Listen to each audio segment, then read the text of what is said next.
with women representing 47% of the total members of parliament.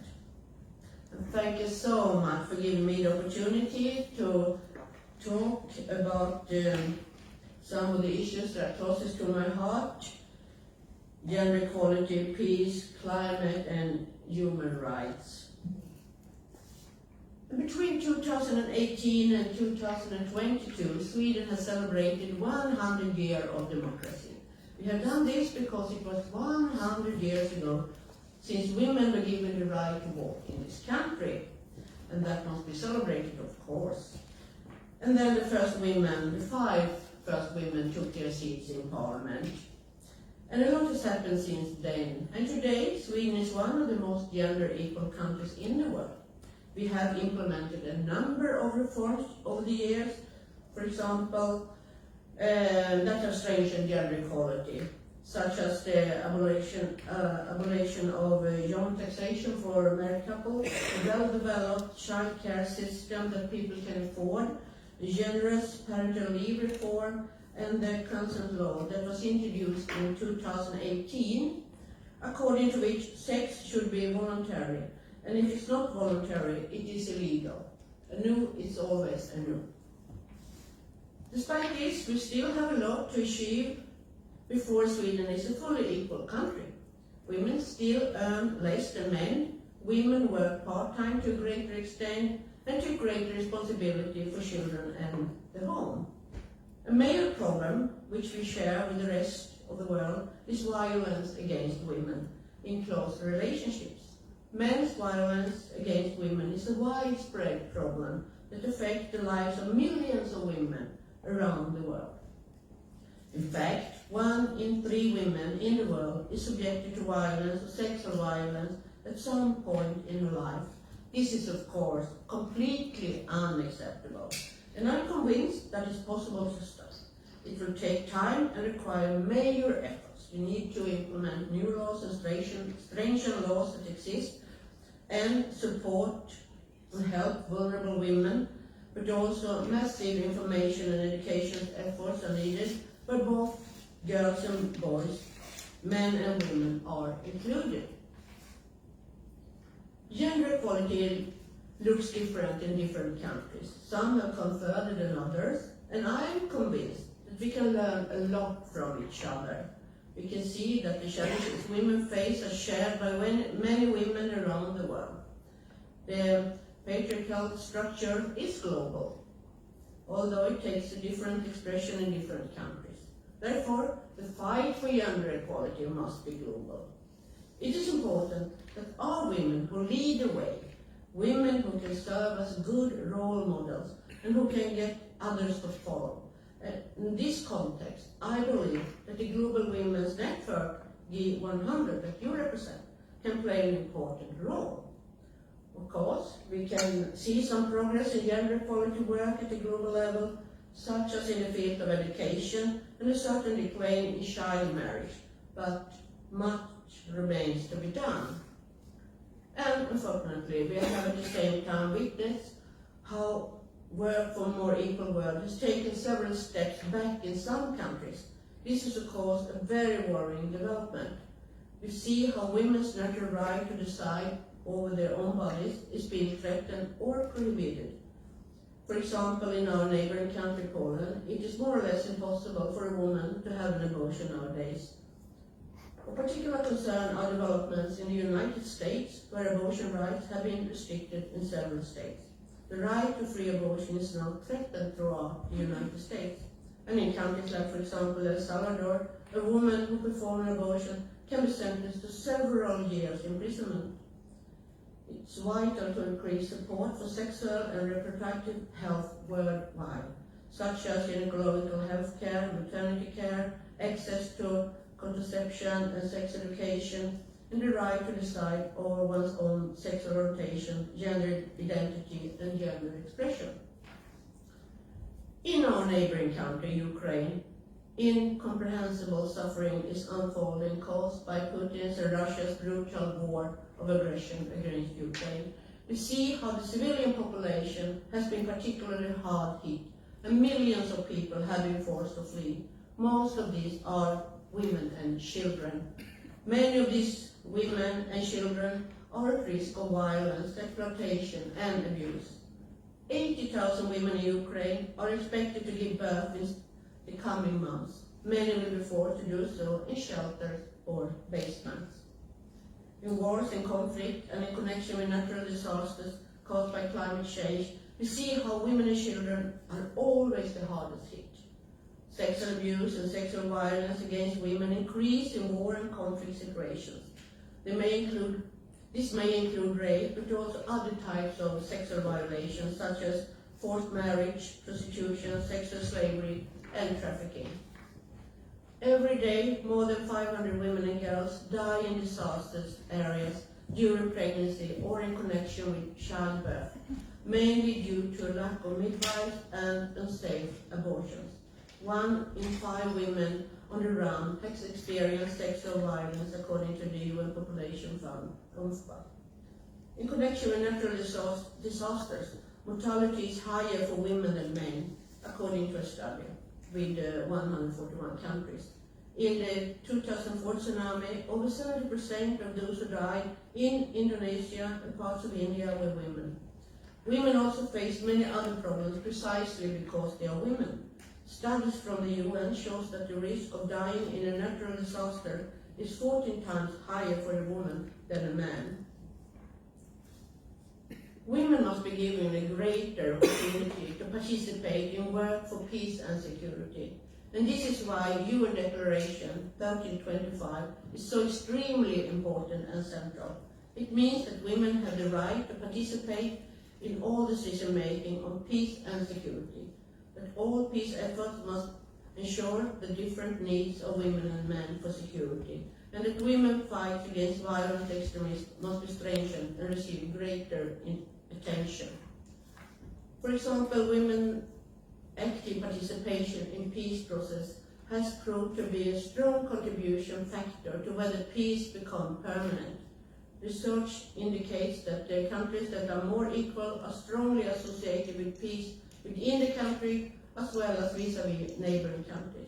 At the same time, gender equality is a catalyst for economic development and crucial for combating poverty in the world.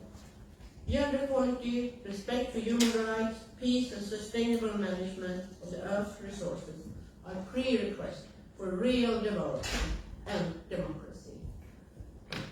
Thank you so much for listening, and I wish you a successful program. I hand over the floor to the... Yes, please. Thank you, Deputy Speaker, for your warm welcome. And I must say, Sweden is a great example for us all, promoting the feminist foreign policy, which is the right way to go. Thank you very much for having us here. A warm welcome to you all in the Stockholm Parliament. We are so lucky to have you here. We are so happy to have you here physically, to see you, to embrace you. So very warm welcome from me as well. My name is Doris Wagner. I'm a member of the G100 Security and Defense Wing. I've been for almost a year by now. I'm very happy to be here. And I've been a former member of the German Parliament with a seat on the Defense Committee. And I will direct you through the next 2 hours, so bear with me. I will be your mistress of ceremony, so to speak. We start with a couple of boring details. Through this door on the left, you will find the facilities. Behind me, through this door, you will find coffee and tea. Please be advised that we will be filming, we will be streaming, photos will be taken, so any one of you who does not want to be in any picture or anything, please advise us so we can respect your wishes not to be in any photo. I've still got 3 Wi-Fi passes. If anybody wants, I can hand them round. And the last thing of boring details, please don't go off wandering through the house. You won't get anywhere, you will be trapped because you can't sort of leave this area. You can go downstairs, but nowhere else. So for security reasons, I'm sure you will understand. If someone wants to, just let me know, I'll take them. Okay, so anybody who wants to wander off, please speak to Elisabeth. Yeah, I'm looking forward to our discussions, and I'm really curious to hear what all our speakers have to say. But first of all, I would like to present and welcome Dr. Habib Arora.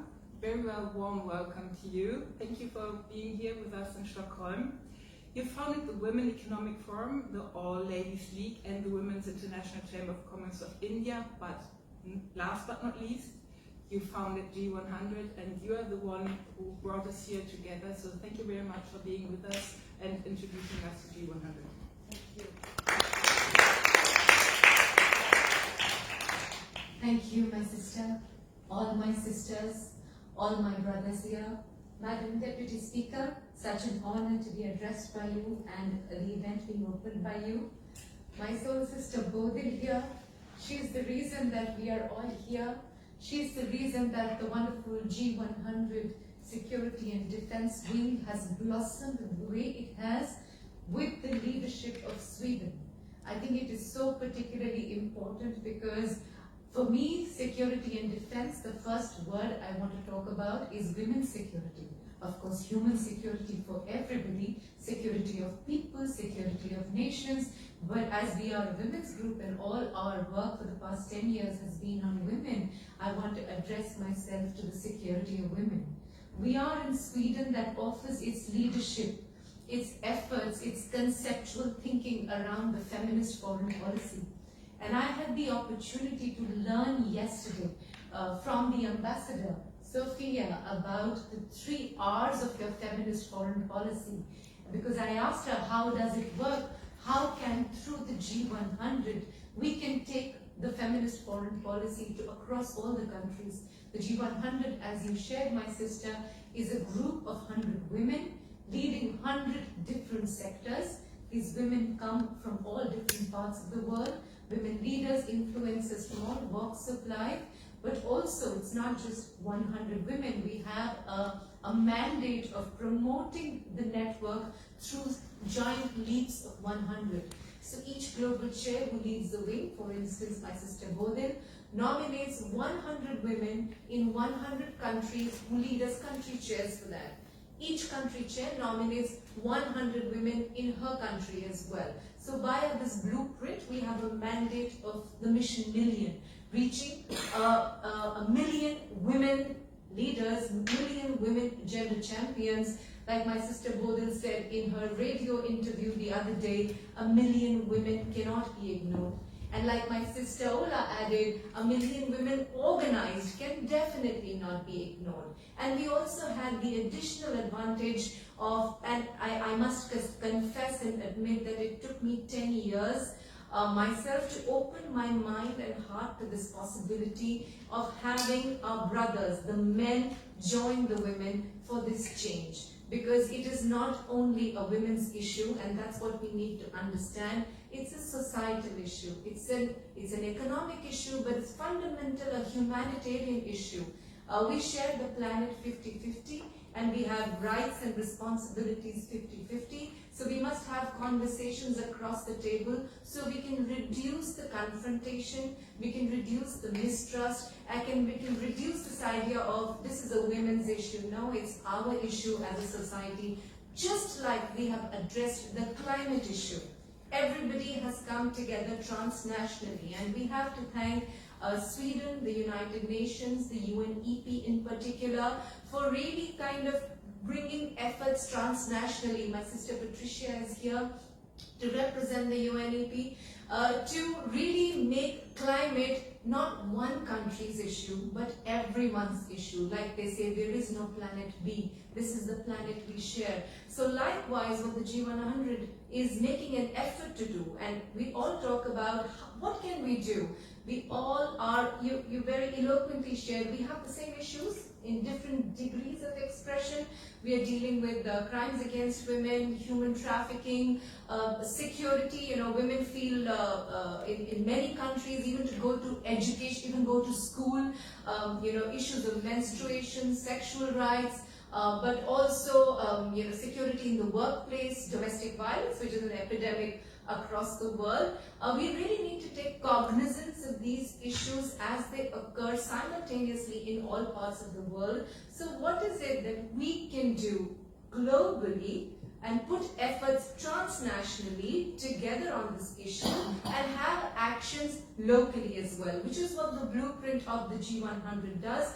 With the global chairs, the country chairs and the community chairs, we all come together from the government to the grassroots to really see what we can do at every level. It is a unique model, it's a voluntary collective. All our platforms have been free memberships, so there's complete accessibility for whoever wants to come and join into the efforts. It's just that what we are saying is, like you said, that we have to focus on climate. When we focus on climate and we focus on gender equality likewise, we can achieve all the other goals, other social and economic indicators through the robust participation of women, through respect and recognition of women as societal and economic actors and leaders, something Sweden has done wonderfully, and it is here that we seek to learn and also seek to collaborate and join hands and perhaps create a forum like we have the COP created for climate. We are on COP27, where countries are signatories to certain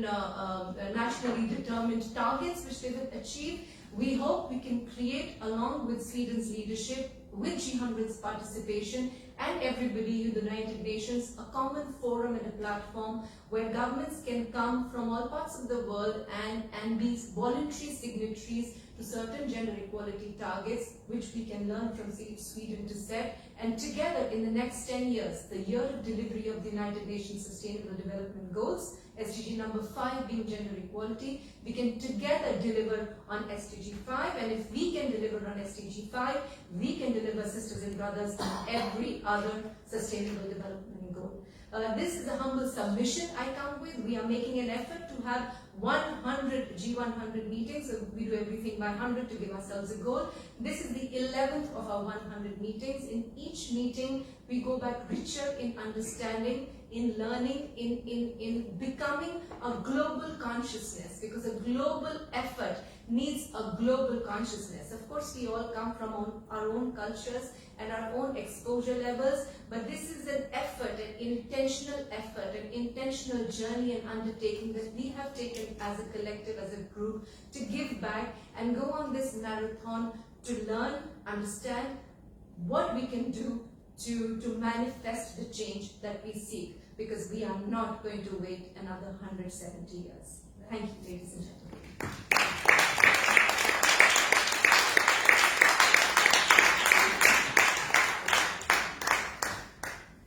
Thank you so much for your engagement, for your power, for your enthusiasm. I think you are sort of pulling and pushing us, which is great. Thank you so much. And now I would like to turn over to Bodil Valero. She's the global head of the G100 Security and Defense Wing, former member of the European Parliament. That is how we know each other. The floor is yours, Bodil. Thank you very much, Doris, and thank you for accepting to be the moderator today. As Doris said, we know each other from the security and defense sector. I was in the Swedish Parliament first, and then in the European, and she was in Bundestag. But we have common committee meetings between the national parliaments and European parliaments. And then we met, and when I was assigned this task to be the global chair for security and defense, I thought about Doris to join me in this great task. And I would like to start thanking you, Harbin, for inviting me to be one of the global leaders. When you first asked me, I thought, I don't have time. But then I just couldn't say no to you, because I really am impressed about everything that you do and how far you reach in what you do and how you inspire all of us to do more and to understand things in another way. I think that is very, very important. I wanted also to say that I'm happy to be back in the Swedish Parliament. It was I was here for 8 years, and on Fridays when we had the European Affairs Committee, I used to sit over there. Where you sit? That was my place when we had the meetings about foreign affairs, security, migration, because I was responsible for the Green Party. And when I got the task to start the wing here, then I thought, who would I invite also from Sweden? We have one country chair, she lives in Gothenburg, and she is Soraya Post. She is from the Feminist Initiative, and she worked together with me in the European Parliament on foreign affairs issues and also on peace questions. And then together we started to find the women here in Sweden, and we started with my former colleagues in the Foreign Affairs Committee. The first one, our first regional chair, is Elizabeth. And today, Karina Hay should have been here, but she's ill, so she couldn't come. And then Desiree, who will meet us tomorrow. She was supposed to be here also, but she said she couldn't, because a lot of work, but we meet tomorrow with Desiree. And then we have Eva over there.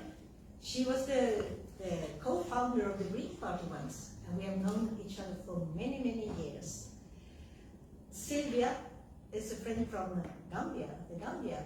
She's a Catalan woman, but living in Gambia since many years, and running a fantastic project there. It's more about energy security, food security, because security or human security, in our wing, we work more with the broad spectrum of the security. It's not only about the military security, it's about everything, food, energy, and so on. So I try to find women from different sectors. And Sylvia is really one in the energy sector that you should try to talk to, because she has a lot to give back. And Olatokumbo, she's also one of our country chairs in Togo, and working in, but you will explain more about that yourself, because we are one of the panelists. And who else from our sector? Marion, who was sitting here. And Marion was the first one I asked to be in our group. Marion and Rubina, a friend of mine from Uganda.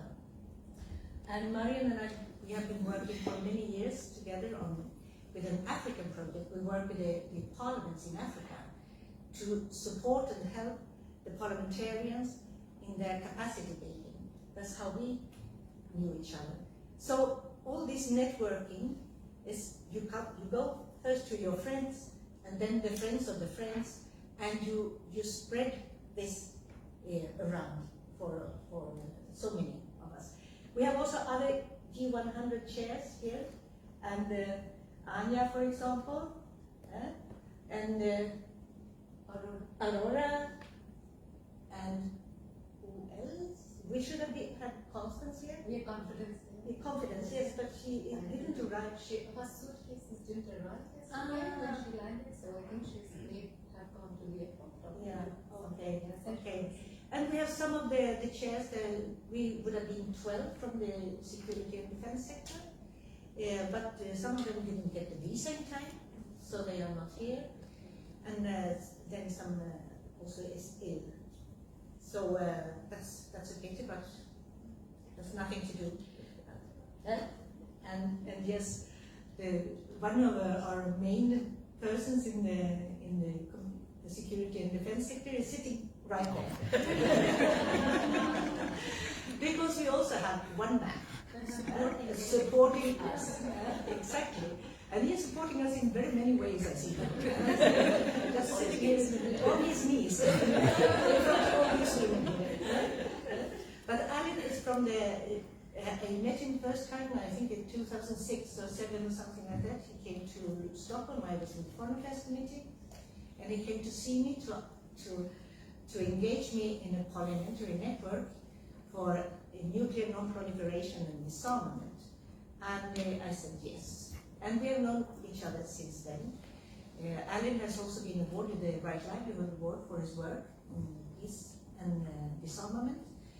And when I got the task to be the global chair for security and defense, then I had to think, who would I invite that can help me really with this? And then I thought about Alan, who is a great very great networker also, and this is what we need. So I thank you all, and I thank all of you who have been here. I have also my friend Jens from the left party in the parliament here. He will be in the Michaela. I didn't see you behind Nori. Michaela is also one of our chairs from Denmark, and she first she came to one of our webinar meetings together with Alan, and she liked us, and we met her. So now she's also one of our chairs. So, and as I said, the way we have chosen women to be with us, it's not, we have several in the security and defense sector, as Doris, as our chair in Lithuania, who is a researcher on security and defense, but we have also all the other areas. Our chair in US, she's a researcher in health. And then we have energy, we have food, we have so many different. So we try to broaden the scope of what is security and defense and what are we defending ourselves against. Is it only the military, or do we defend ourselves against the fires, the floodings, all the consequences of climate change, the pandemics, etc., and so on. Well, with that I finish, and I know it's not my turn, but I just wanted to add to your beautiful sharing. I was in the coffee room. I don't know if you've seen, if you go there, see a hanging, which is a woven hanging. And I was so, I was stunned to see it because it is a work in progress that is hanging. So you see the threads which we don't ever see in a woven piece because they get hidden by the design. So if you go to that room for coffee, you will see it. That's exactly what we are doing with the G100, which is reflected in the wind. It is a work in progress, and the warp and the weft of the weaving, the design emerges by each one of us weaving it from our end. And it's such a great example, and the way you've put the whole, even broadening the idea of security.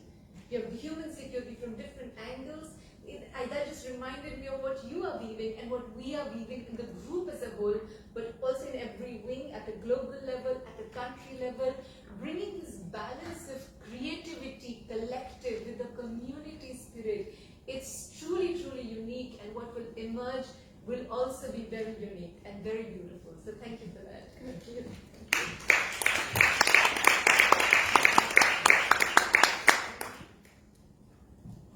Thank you very much for sharing with us and bringing us together here, Bodil. I could listen to the two of you for a long time, but now it's time for our panels and to find other men and women who are weaving with us.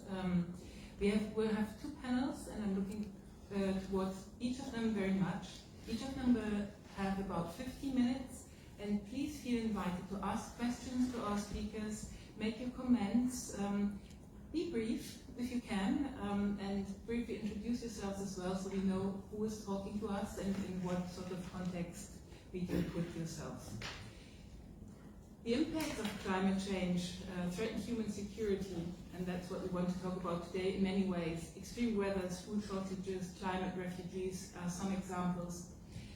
And let me add this just came to me when the two of you spoke. We are just experiencing the war against Ukraine, and something that affects us women especially, and which I was really shocked, is human trafficking. I'm coming from Germany, and we experienced with this bit of chaos when a lot of refugees arrived. Traumatized women were picked up at the stations and sort of taken away.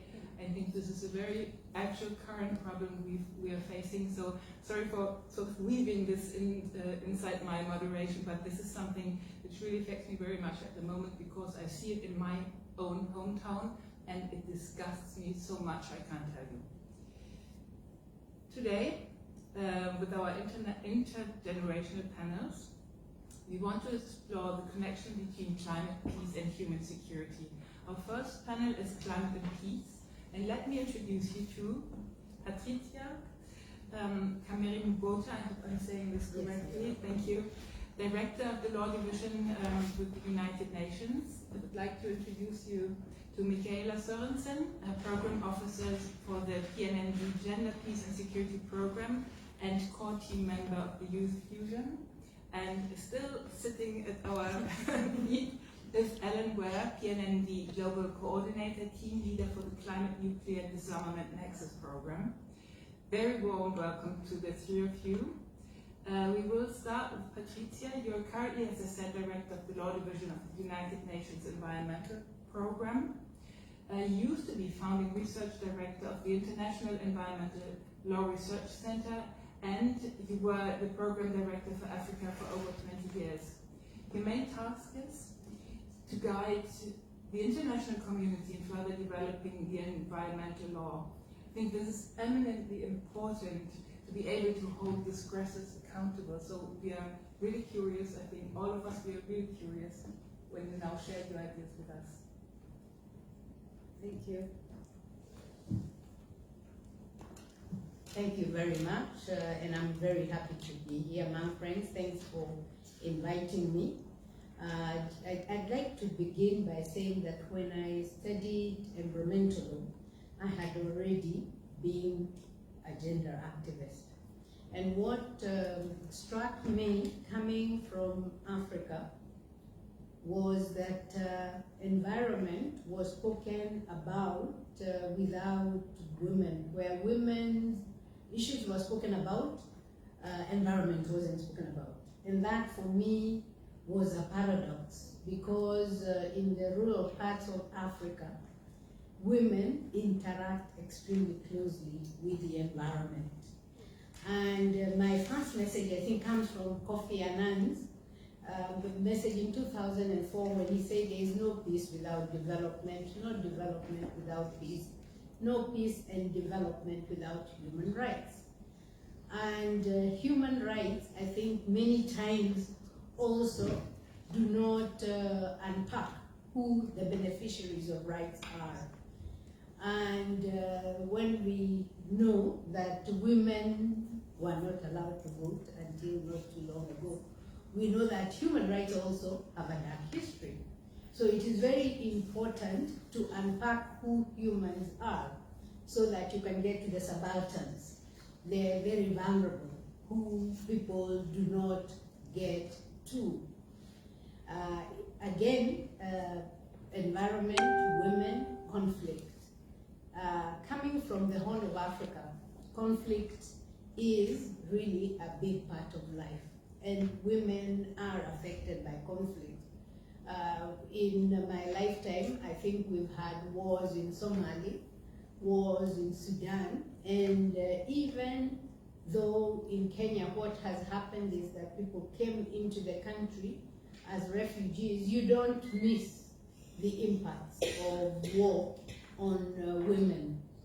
And we are talking about a situation also that is, it has cyclical droughts. So when we talk about climate change, many times people think that climate change is out there. But in many parts of Africa, a varying climate has been a part of life. Because in both, in especially the Sahel, people know that there's going to be a time when you have rain and a time when you have parched land for a long time. And that can actually augment conflict between different people struggling for the same resources. My second message is that the right to a healthy environment is essential for greater protection of people and the planet in all situations, including the situations of armed conflict. Again, many times people think that you have to wait until there is no conflict to begin talking about right to a healthy environment for people. But even in countries where there has been conflict, we have in their constitutions and in their national laws the recognition of the right to a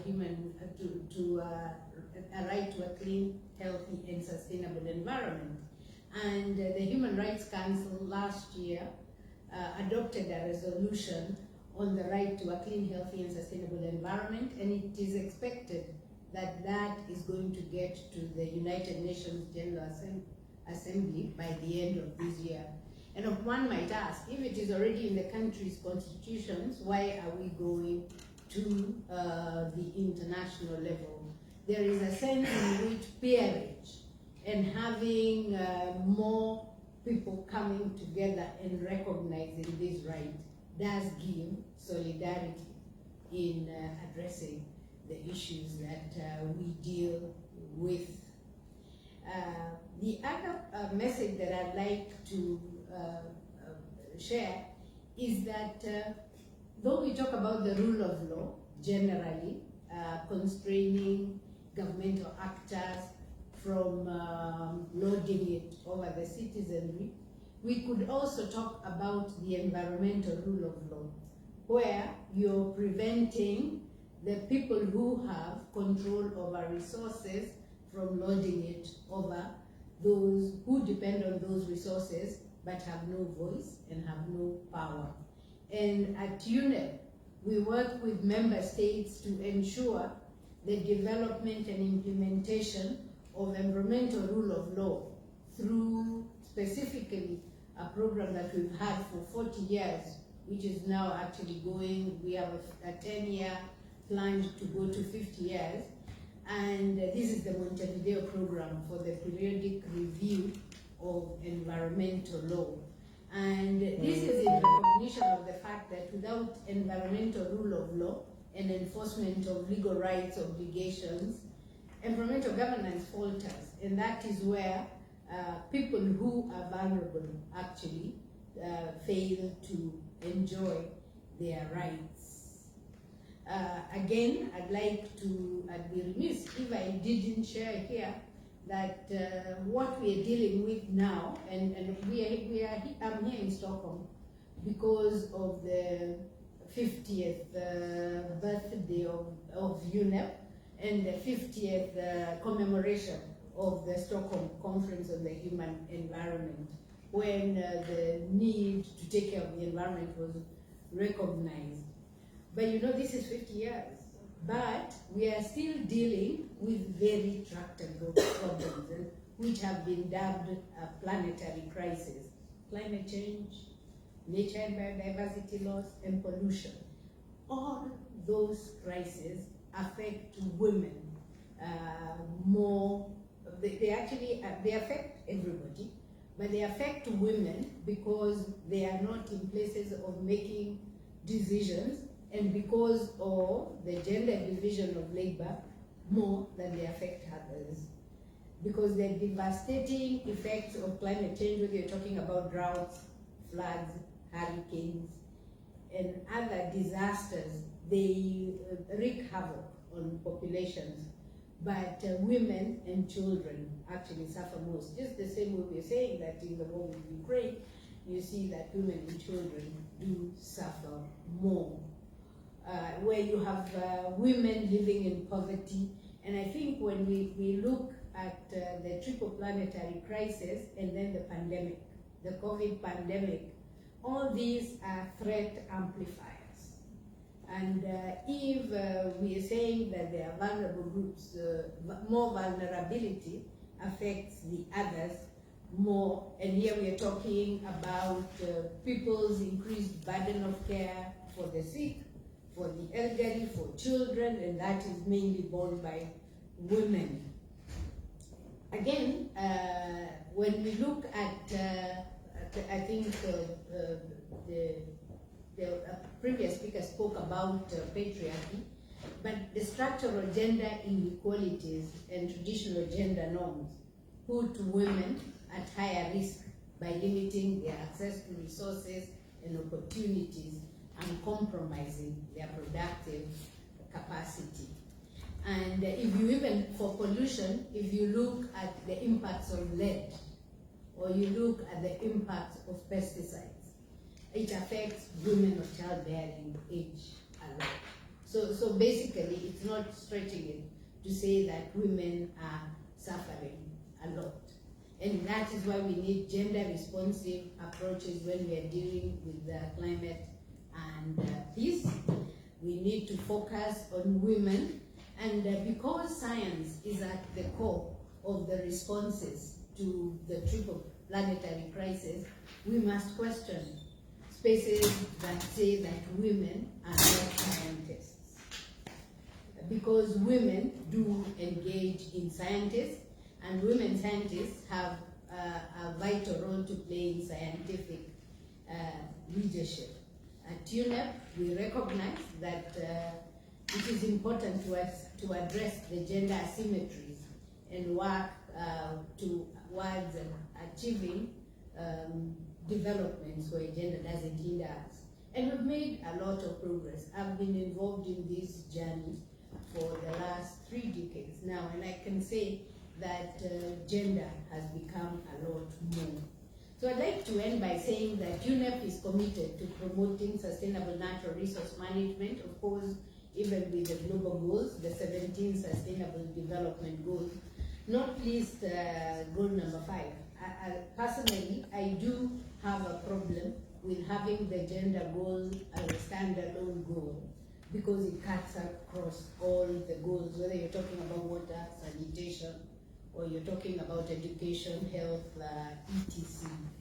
And I'd like to say that the inclusive and networked multilateralism that Secretary General Gutierrez talks a lot about must integrate climate, peace, and human security, and gender is undoubtedly a part of that. I thank you.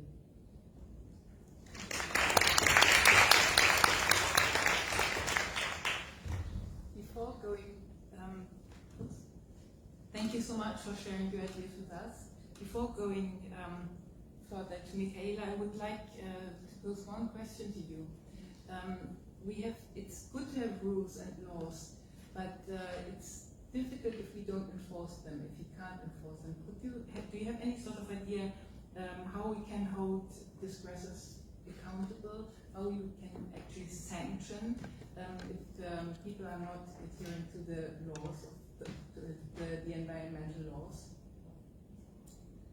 I think the non-adherence to environmental laws, and even to laws generally, is a problem. And having rules is important, because rules or laws actually give us a norm. They give us something to hold people accountable by. I think without rules, it would be more chaotic. And I think what we need to do is push more for enforcement, and also rally around other ways of enforcing laws. Laws enforcement isn't just about jail terms.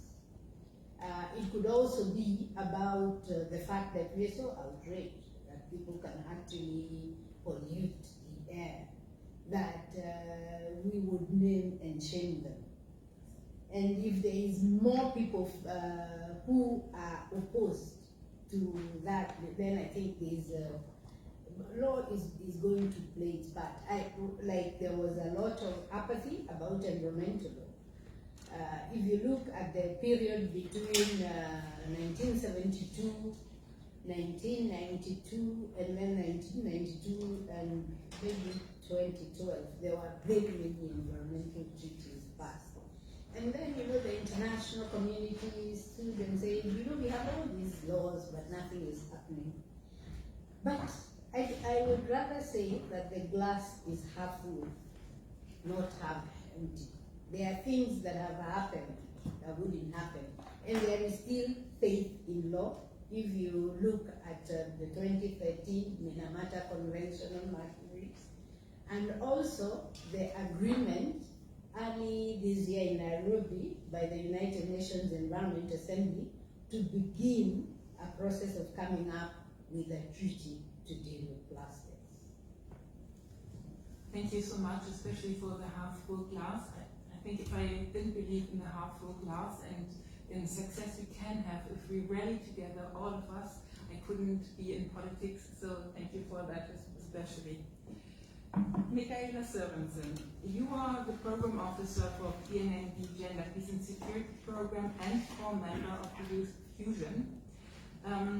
We're happy to have you with us here as the representative of the younger generation, and I think I can say that, being a lady of a certain age. So we are now very curious to hear your ideas. The floor is yours. Thank you. Can everyone hear me all right? Great. So hello everyone, and thank you for having me here today. I'm so honored to be sitting in such a panel with such distinguished speakers and in the great and inspiring company of you all. I'm Michaela Higgins Sorensen, and I'm half South African, half Danish, but I was raised in Mozambique. And I've been working with PNND's Gender, Peace and Security program for the past 2 years, as well as being a core member of the Youth Fusion team. During this time, and over the course of my education, I've learned so much about the disarmament field. It is truly a space where I see so much potential and what I will be focusing most of my talk on today. As you all well know, there have been great strides for us within this space, but there have also been great setbacks. The ongoing invasion of Ukraine by Russia is one major setback to mention, with Russia's nuclear weapons being put on high alert. However, despite such a dire and dangerous situation that we all find ourselves in, I still see glimmers of hope in all the work that people like us are tirelessly doing every day, whether it comes from the top down or the bottom up. It gives me hope that after every setback, we come back stronger and let everyone realize, namely here in Europe, to never take our peace for granted. And that's one point that I would like to reiterate, taking peace for granted. For the most part, people, or rather youths from my generation in the Western world, have lived in a world without major conflict for our entire lives. We take peace for granted every day. It has been our norm. A conflict in Europe has been almost unimaginable for us. However, we have grown up with another major threat to our safety, climate change, or global warming as it was referred to when I was a kid. I remember being in the 6th grade and learning about the rising sea levels, crop failure, increasing temperatures, melting ice caps, starving polar bears, and going home every day very stressed about this and all of the terrifying impacts that come along with it. In Mozambique, there is little to no infrastructure for recycling, especially when I was younger, but I still urged my family to do something, even though my dad told me that Mozambique did not contribute to climate change that much, so I didn't have to worry. I did not buy his excuse, by the way, even though factually he was correct. I still had a strong urgency to do something. 12-year-old Michaela did not know what that something was, apart from the reduce, reuse, recycle mantra, but she was very serious about it because the ocean, the fish, the national parks, and the animals that she loved so much were under great existential danger. Thus, climate change is a threat to safety and peace that my generation has grown up with. We are all too well aware that we are inheriting an earth that has been utterly mistreated for decades, in the name of profit. Young people are hyper-aware of such things. We've had the education and the internet at our disposal, and we've seen this all in real time. Climate change is my generation's problem. However, in the past 4 months, the one piece that we took for granted has been swiped from beneath our feet. The Russian invasion of Ukraine has been very close to home for many of us, too close to home. Suddenly, there is talk of nuclear weapons being used. Military spending is at an all-time high. People are dying in our very own neighborhood, and millions of Ukrainians have become refugees almost overnight. And it has all happened so very fast. What has transpired in the past 4 months is almost surreal to many of us youths because it has not existed in our bubble of a reality, and we never thought that it would, until now. The one piece that we thought that we could rely on, and have taken for granted, is now shaking at its very foundation. That's why making connections between the climate, peace, and human security is of the utmost importance. We must never take our peace for granted. Peace is the foundation of a well-functioning society, and without it, we will achieve nothing. We will never be able to face the challenges that climate change brings about if we do not have peace. This has been demonstrated in conflict-ridden countries such as Afghanistan, Yemen, Somalia, South Sudan, Myanmar, Ethiopia, and more. These countries have had a total societal breakdown in their conflict regions where people are living without human security. Their basic needs are not being met. They do not have the freedoms that are essential to life. They do not have food, healthcare, reliable water sources, a government that they can trust, economic security, environmental security, personal or common security. Again, many are the things that we here in the West take for granted every day. That is why I specify that it is in the West that we have taken our peace for granted, because there have been many ongoing conflicts that have killed thousands of people in other countries and regions that many of us have turned a blind eye to, as long as we have our peace. Peace is fragile. Security and safety are fragile. If we do not look after them properly, they will wilt and die. This is why I hope that, if anything, we learn from this Russian invasion of Ukraine here in the West. I hope that we open our eyes to various issues such as climate change, peace and security, and realize that they are all interconnected on many different levels and in all directions. We cannot look at any issue as a standalone matter that belongs solely to other countries. We cannot leave anyone behind in our approaches towards achieving peace. Increased expenditure of militarism is one example that I would like to talk about. A recent 2021 SIPRI report estimated that the current global military expenditure sums up to a staggering $1,981 US. I have a few points on this matter. Number one, weapons and military equipment are absolutely awful for our environment and exacerbate climate change. I spoke to Liz Kaiser in February, who is currently doing her PhD at the Danish Institute for International Studies as a part of their ongoing project called RADIANT, which stands for Radioactive Ruins, Security in the Age of the Anthropocene, as part of our Youth Fusion Expert Series podcast.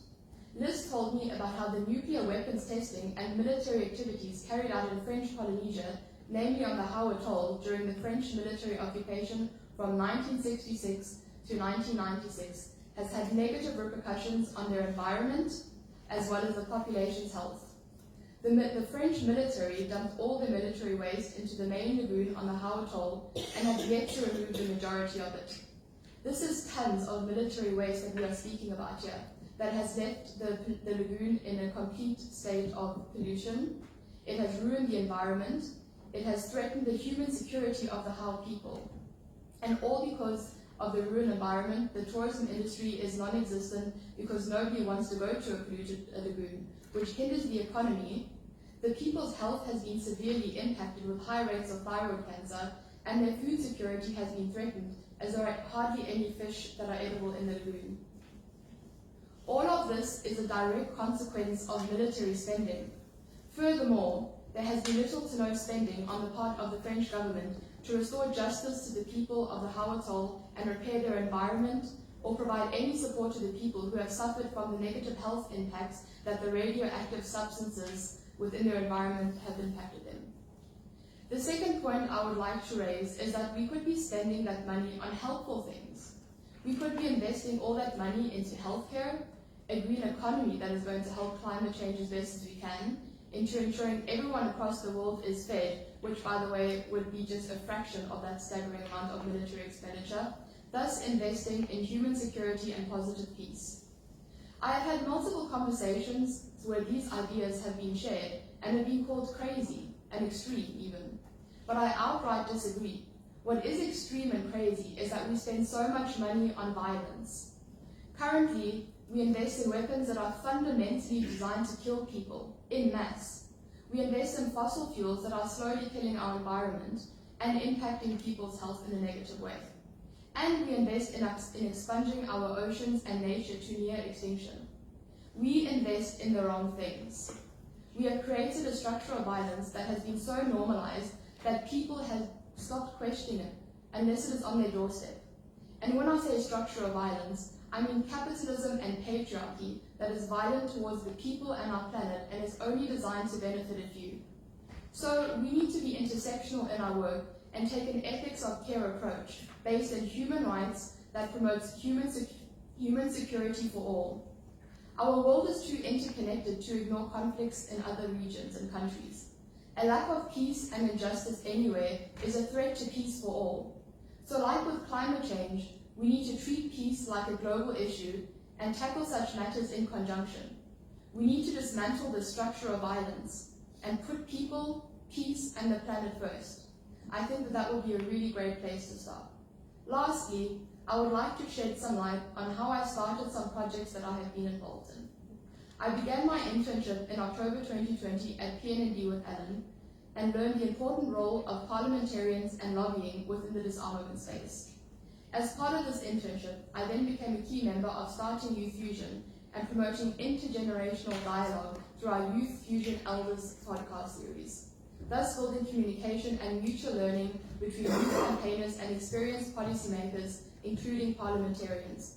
I also endorsed the Move the Nuclear Weapons Money campaign, which is a global initiative to shift nuclear weapons budgets and investments to instead support climate protection and the transition to a green economy, public health, and sustainable development. Furthermore, PNND's Gender, Peace and Security program is another project that I am involved in, which focuses on the importance of including women in peace and disarmament planning and decision making, and increasing the reliance on common security and human security rather than relying primarily on military security and national defense.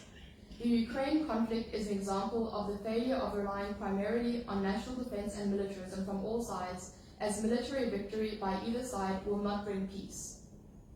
Rather, a negotiated solution which meets security needs of all sides is a better approach that is more likely to bring about peace.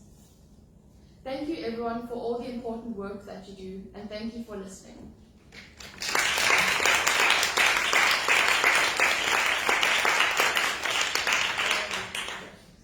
Thank you so much, Michaela, for sharing your thoughts with us. And no, I don't think at all you are crazy or extreme. But let me put your question. I think I could come up with tens of questions, but I will limit myself to one, so we will have the floor later on. As a Green politician, I always fought for 20 years against exports of weapons, against huge spendings for military.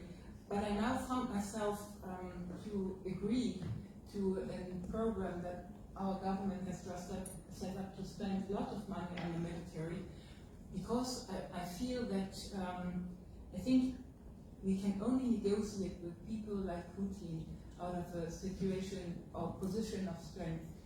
It's a bit like the firefighters. You have to have them, but you don't want to use them.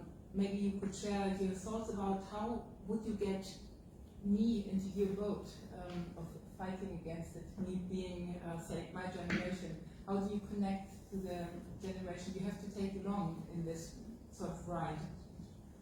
Yeah, well, that's a difficult question, and I think all of us in the peace and disarmament field, I think all of us kind of had this conflict where, you know, you want to be realistic and you want to protect yourself, and I think that Putin and the Russian government, it's a very scary and real threat.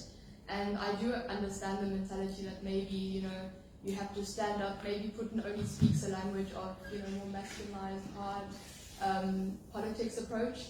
And even when back in February when things started to become the situation that we stand in today, I did sort of question, oh, maybe we do need to protect ourselves. Maybe we do need to spend a bit more on defense. But I think I'll always stand with my values and my mission, also PNND's mission, that it's kind of like an eye for an eye makes the whole world blind. And I think if both sides keep ramping up their military, when is it going to stop? That's my only issue, is that once you go down that road, it's very hard to retract. And I think that negotiation and confidence building and peace building, that'll always win at the end of the day. It might take longer. We might have a few more setbacks along the way, but I still stand by my guns and really urge everyone to advocate for that as well.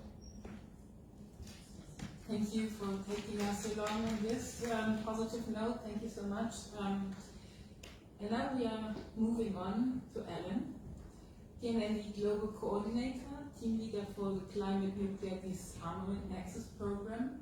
And I'm really curious what you are going to share with us, but let me first of all invite you all. Think about what you want to ask our panelists. We will, after Ellen, we will open the floor for questions and answers, so start thinking. Ellen, the floor is yours. Well, thank you very much, Doris, and thank you very much to G100 for inviting parliamentarians for nuclear non-proliferation and disarmament to co-sponsor this event. We were very happy to do that. And thank you for bearing with me as I welcome you from the floor. My first career was as a kindergarten teacher, so I spent a lot of time on the floor. I'm very comfortable there. I hope you felt comfortable also having one of your supporters on the floor. And that's what I see as my role here, is to support the incredible women who are both leaders in G100 but also in PND. Our network of parliamentarians, where we established that the first step was to get a lot of members, and then once we had members from around the world, to find those who had the leadership quality to take forward based on the values that Michaela was talking about. And when we were looking around at who might be a good group of co-presidents, we chose 5. They just happened to be all women.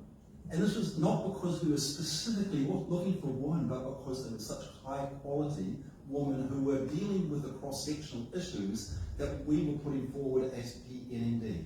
Our core function is for nuclear disarmament. But nuclear disarmament cannot happen in a vacuum. Nuclear weapon states and others are relying on nuclear weapons because they're still based on an old, I say old form of security. It's based on national defence and threatening others. And we need to move into the more inclusive form of security, which is common security. And this is where the program I'm going to be talking about today, which is the Climate Nuclear Disarmament Nexus, is making the connections between the existential threats of climate change and nuclear weapons and the common security framework that's necessary to address both of those. I'm very happy to come after Michaela, because Michaela has, as you see, has done wonderful, starting as an intern with PND and then blossoming into a young leader herself, but also because she helped really bring our gender, peace and security program into a more directed, more cohesive, and a more integrated and active part of PND. It'll be a little ad hoc until then. It was wonderful that Michaela came and then helped build it into a really active program. So thanks so much, Michaela, for outlining that aspect. As I mentioned, I'm going to look at the Climate Nuclear Disarmament Nexus, which PND has been developing not by ourselves. We're doing it in cooperation with some of our partners, like the World Future Council and the Basel Peace Office, which is, by the way, the Basel Peace Office Facebook page is where this event is being streamed today. And it will be available also online on the Basel Peace Office Facebook page afterwards. But also with the wonderful leadership of Right Livelihood Laureates, and what we have mentioned before, the Right Livelihood Award, which comes from Sweden. The award for many years was conferred in the Swedish Parliament. Now it's in other locations. We have a few other members, laureates here with us today, and also Kaya from the Right Livelihood Foundation, and some other organisations. So we don't claim credit for being the only ones who are looking at the Climate Nuclear Disarmament Nexus. We're very happy to build it. Let's just start sort of to give a framing for it with the announcement from the Bulletin of Atomic Scientists in January this year that the doomsday clock, which they put forward as like a visual representation of how close we are to an existential threat, crisis that could cause a collapse of civilization. And in January this year, they highlighted 2 critical ones: climate change and nuclear weapons. They also mentioned some other interconnecting issues, but those are the 2 key existential threats. And of course, since then, things have gone a little worse. On the nuclear weapons side, with Ukraine invasion by Russia, which Michaela mentioned, has heightened the nuclear threats. In fact, President Putin did 2 tests of nuclear delivery vehicles to demonstrate the power of their nuclear arsenal, put the nuclear weapons on alert, and also warned the West that if the West tries to interfere with the invasion, then they might face the type of response that they've never experienced before, which of course is a veiled threat to the use of nuclear weapons. So it elevated the risk of nuclear war. Also, there are other issues to do with nuclear weapons there, because you may remember that on independence from the Soviet Union, Ukraine inherited many nuclear weapons, and they relinquished them based on security guarantees under the Budapest Memorandum, which have been violated by Russia in this invasion. So there's a whole erosion of confidence building in some of these international mechanisms, which is also one of the results of the invasion. But it's not just the nuclear weapons issue, there are other issues as well, including the climate. And when there was large invasion like this, it's increasing tensions between countries. Issues, measures to address climate change are put to a back burner. On top of the political attention, in the West now has moved more to how we're dealing with the Ukraine situation, and it's much harder to get the political traction on the issues to deal with climate change. There's also greater carbon emissions from the military operations, and if you're trying to talk with Russia about changing their behaviour with regards to addressing climate change, it's virtually impossible. So both issues have been affected by that crisis. But it's not the only crisis, and there are other connections between the nuclear weapons issue and climate change which we have been developing through the climate-nuclear nexus. Some of the similarities. Firstly, the impact of nuclear weapons and climate change, carbon emissions, are transborder, they're transgenerational, and they also violate human rights. Three very strong connections, including the rights of future generations. Neither issue can be resolved solely at the national levels, but require international cooperation and the building of common security. And I'll explain that a little bit more when I flesh out what do we mean by common security. Also, climate change stimulates conflicts that could spill into nuclear conflict. And on the other side, any use of nuclear weapons, if they are ever used in armed conflict, would create catastrophic climatic consequences, compounding the current impact of climate change. We didn't really see that with the nuclear weapons used on Hiroshima and Nagasaki because they were very small, and there wasn't as much what we call as flammable material. Nowadays, if nuclear weapons are used, they're that much larger in terms of their impact. You have a lot more flammable material in populated areas, and there are many more of them. 14,000 nuclear weapons are in the world, so it would be horrific. And finally, and Michaela mentioned this, the human and financial resources that are devoted to nuclear weapons are desperately required, $100 billion per year. Those resources are required to invest in renewable energy, carbon emission reduction, and climate stabilisation. So those are some of the connections. Now I'll choose a couple of those and give a couple of examples of how we can address them and deal with them. I like to look at not just whether the glass is half full, but how we can fill the glass up even further. So looking at the transborder, transgenerational and human rights aspects, one of those is interesting is the idea of taking the issue of climate change to the International Court of Justice. And this was stimulated by Pacific Island students fighting climate change, and then that grew into World's Youth for Climate Justice in cooperation with the Normandy Chair for Peace, and we have representatives of both of those here, Normandy Chair for Peace and World's Youth for Climate Justice. And they thought of this idea of taking the issue of climate change to the International Court of Justice in order to deal with the problem of having to take a global approach. If one country does really well on reducing its carbon emissions and changing to a green economy, it takes resources, it takes costs. And if they do that and others aren't doing it, they're at a competitive disadvantage to others. So it's very difficult to bring those changes in your own country unless they're also happening in other countries. And that's where you need an international legal approach to say this is the legal responsibility globally in order to address that. And where did the idea come from? It was stimulated by a similar case against nuclear weapons in 1996, which I was very involved in, a civil society initiative to take the issue of the threat or use of nuclear weapons to the International Court of Justice. In both issues, we are going against very strong vested interests in the status quo. On the nuclear weapons, the permanent 5 members of the Security Council were all against us and were lobbying to try and block us in the United Nations to get the case to the court, but we beat them and we got to the court and we won the case. Similarly, with climate change, there are very strong vested interests in trying to stop this moving forward, the fossil fuel industry. But I believe that we can support the youth and now also some of the governments, and Vanuatu is leading the initiative, to take the issue of climate change to the International Court of Justice, and that we can win the case, and that will help build a global legal responsibility to make the proper changes that we need to get to green economy. Another issue of the human rights where there's some connections is actually with some of the human rights law. And here we have, under the International Covenant on Civil and Political Rights, the right to life. And every so often, the Human Rights Committee puts out a general comment on what is the application of the right to life to key current issues. and in 2018 they did General Comment 36, and it picked up two of the issues. There are a few more in there as well, but two of the main issues: climate change and nuclear weapons. And paragraph 62 says climate change threatens the right to life, and paragraph 66, nuclear weapons violate the right to life, and there's an obligation to work for the elimination.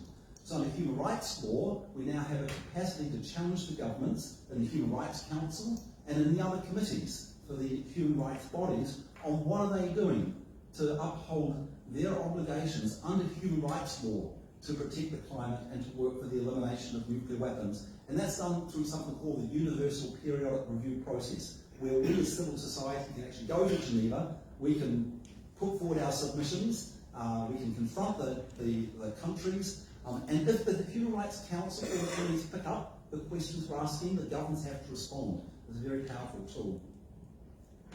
Now, one of the other ways that we're taking forward the issue of the rising threats to do with nuclear weapons is to call on all of the nuclear weapon states, not just Russia, but all of them, to agree to no first use policies. This is to ensure that you step back from the brink of war, because it's not just Russia which is threatening the first use of nuclear weapons. The US has a first use policy as well, as does NATO. So all the countries that are part of NATO are under extended nuclear deterrence with a policy that they could use nuclear weapons first, whether they're UK nuclear weapons, French nuclear weapons, or the US nuclear weapons that are deployed in NATO countries. So we have an appeal from nuclear threats to human security, which includes no first use in there, plus a commitment, calling on the governments to a commitment to eliminate nuclear weapons. And then specifically on the Ukraine issue, there's an appeal that was launched by Mayor Akiba, the former mayor of Hiroshima, calling on both Putin and other leaders involved, whether it's US or NATO, not to use nuclear weapons and make a commitment not to use nuclear weapons in the Ukraine conflict.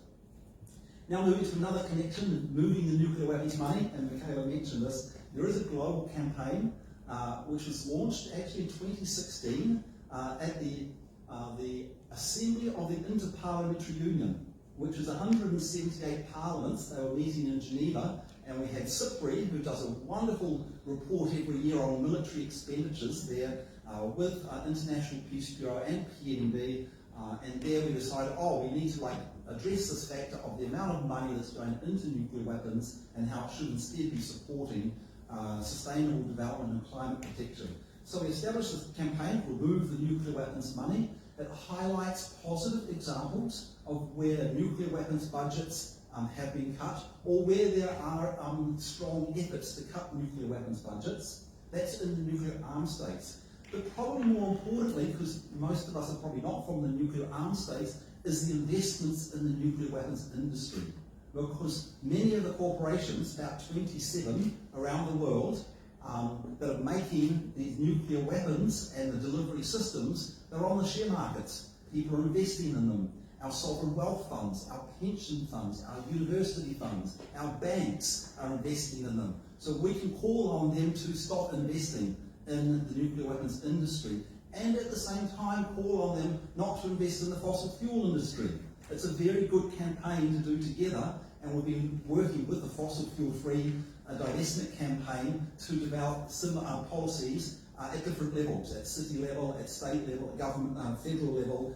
We have 4 federal governments that have adopted nuclear weapons divestment policies: Liechtenstein, New Zealand, Norway and Switzerland. So far, only one government has done the full divestment from the fossil fuel industry, that's Ireland, but others are doing it partial. They're starting with coal first and then they're moving on to others. So building the cooperation can help each of the movements. And there are just a few examples. We have in the US Congress, for example, where specific acts being put forward by some of our members. Our co-president in the US Senate is Senator Ed Markey, and he's in the Foreign Relations Committee. So he's put forward a couple of acts there, but he hasn't got majority support yet because the nuclear weapons industry is so strong. But you can see investing in cures before missiles and smarter approach to nuclear expenditure are 2 of the examples there.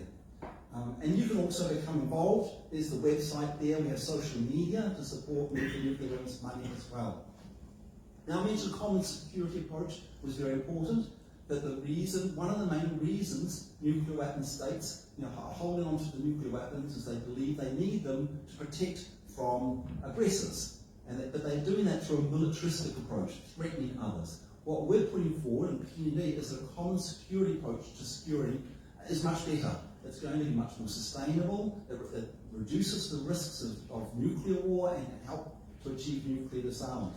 So common security refers to building security between nations through international law, diplomacy, cooperation and conflict resolution. It's based on the notion that national security cannot be achieved or sustained by threatening or reducing the security of other nations, but by ensuring that the security of all nations is advanced. So these concepts are embraced in the report from the UN Secretary General on disarmament in 2018, that's this one, Securing Our Common Future. It's quite dense and hard to read. We've sort of compressed it down a little bit for parliamentarians, and I'll come to that next.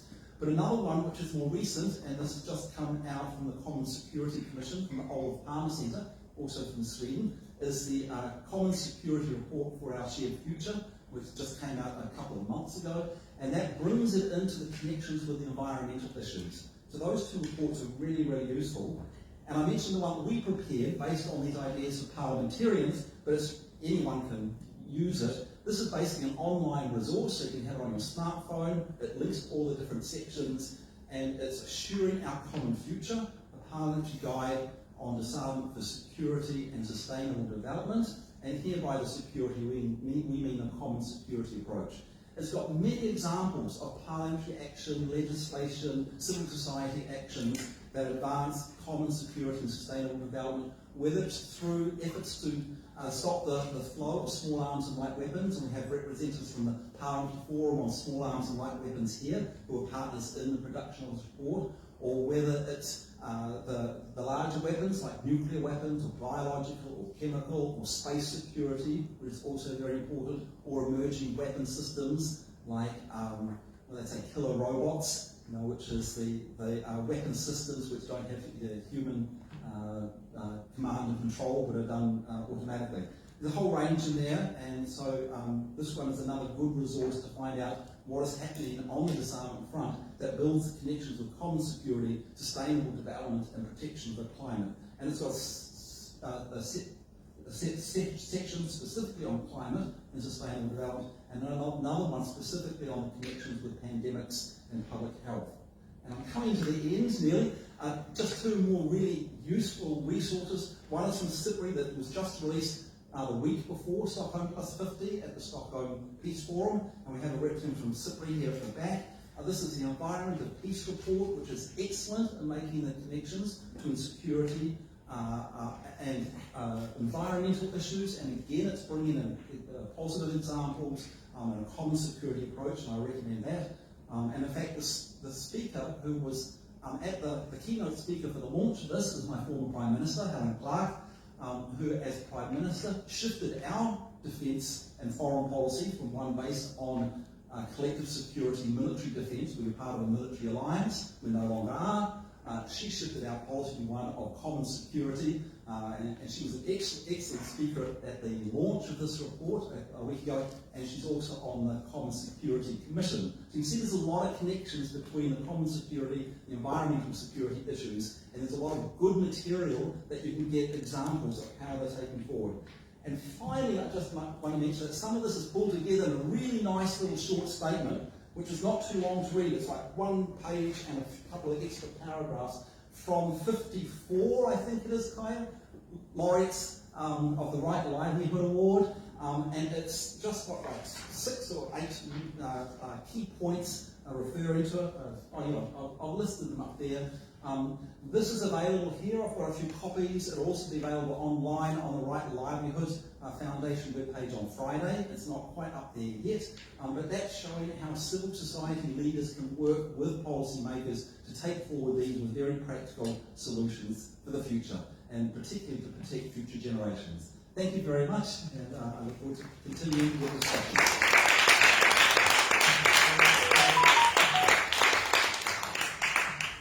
Thank you, Alan. You said before that nuclear weapons are so much larger today. Allow me, as a lay woman in your field of expertise, the question. I've been reading about mini nukes. something Trump sort of proposed, doesn't that sort of cause a rollback? Isn't that a very dangerous discussion that you sort of suggest that mini nukes are, you can control mini nukes? Have you got any ideas on this?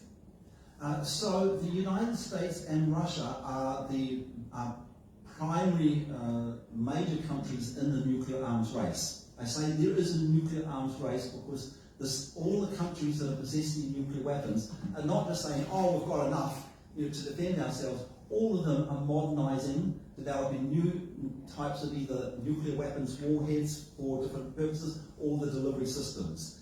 I put that because these mini nukes are just one of a range of different types of weapon systems that are being developed by the nuclear weapon states. They're developing your hypersonic missiles to carry nuclear weapons, bringing back nuclear weapons onto cruise missiles, which is very dangerous because cruise missiles are used in other armed conflicts, and if you have nuclear weapons on them, you don't know if a cruise missile that's coming towards you has got a nuclear weapon on or not.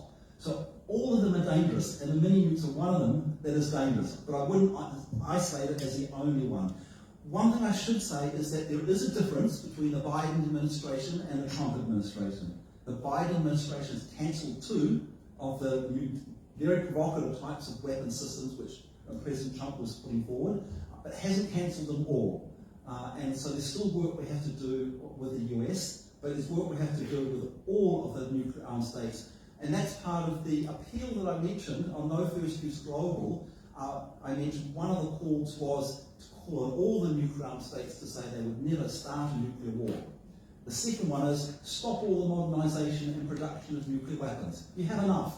You don't need to make any more. And then start reducing them and working towards elimination. Those are the 3 calls in the appeal. We have over 1,200 people endorsed, mostly representatives of civil society organisations, religious leaders, former political leaders, former military leaders, all saying that the nuclear weapons risks are too much today. We need to eliminate them, and we welcome others to support. That will be going to the NPT review conference. So for 4 weeks, governments will be meeting in New York in August. That is going to be a critical time to get cooperation between the nuclear armed states.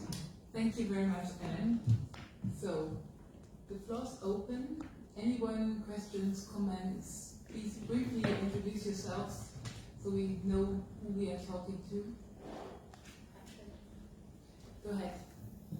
I'm very impressed with Michaela and Alan. I've been fighting against nuclear power and nuclear weapons. So already in 1990 I was in Japan talking about the Siamese twins nuclear power and nuclear weapon on Osaka Expo. And then 1995 I protested against Jacques Chirac. I was a parliamentarian then. So I was together with 2 from Australia, 2 from Japan, or there were 3, but just 2 went on the boat the last trip into the forbidden sector.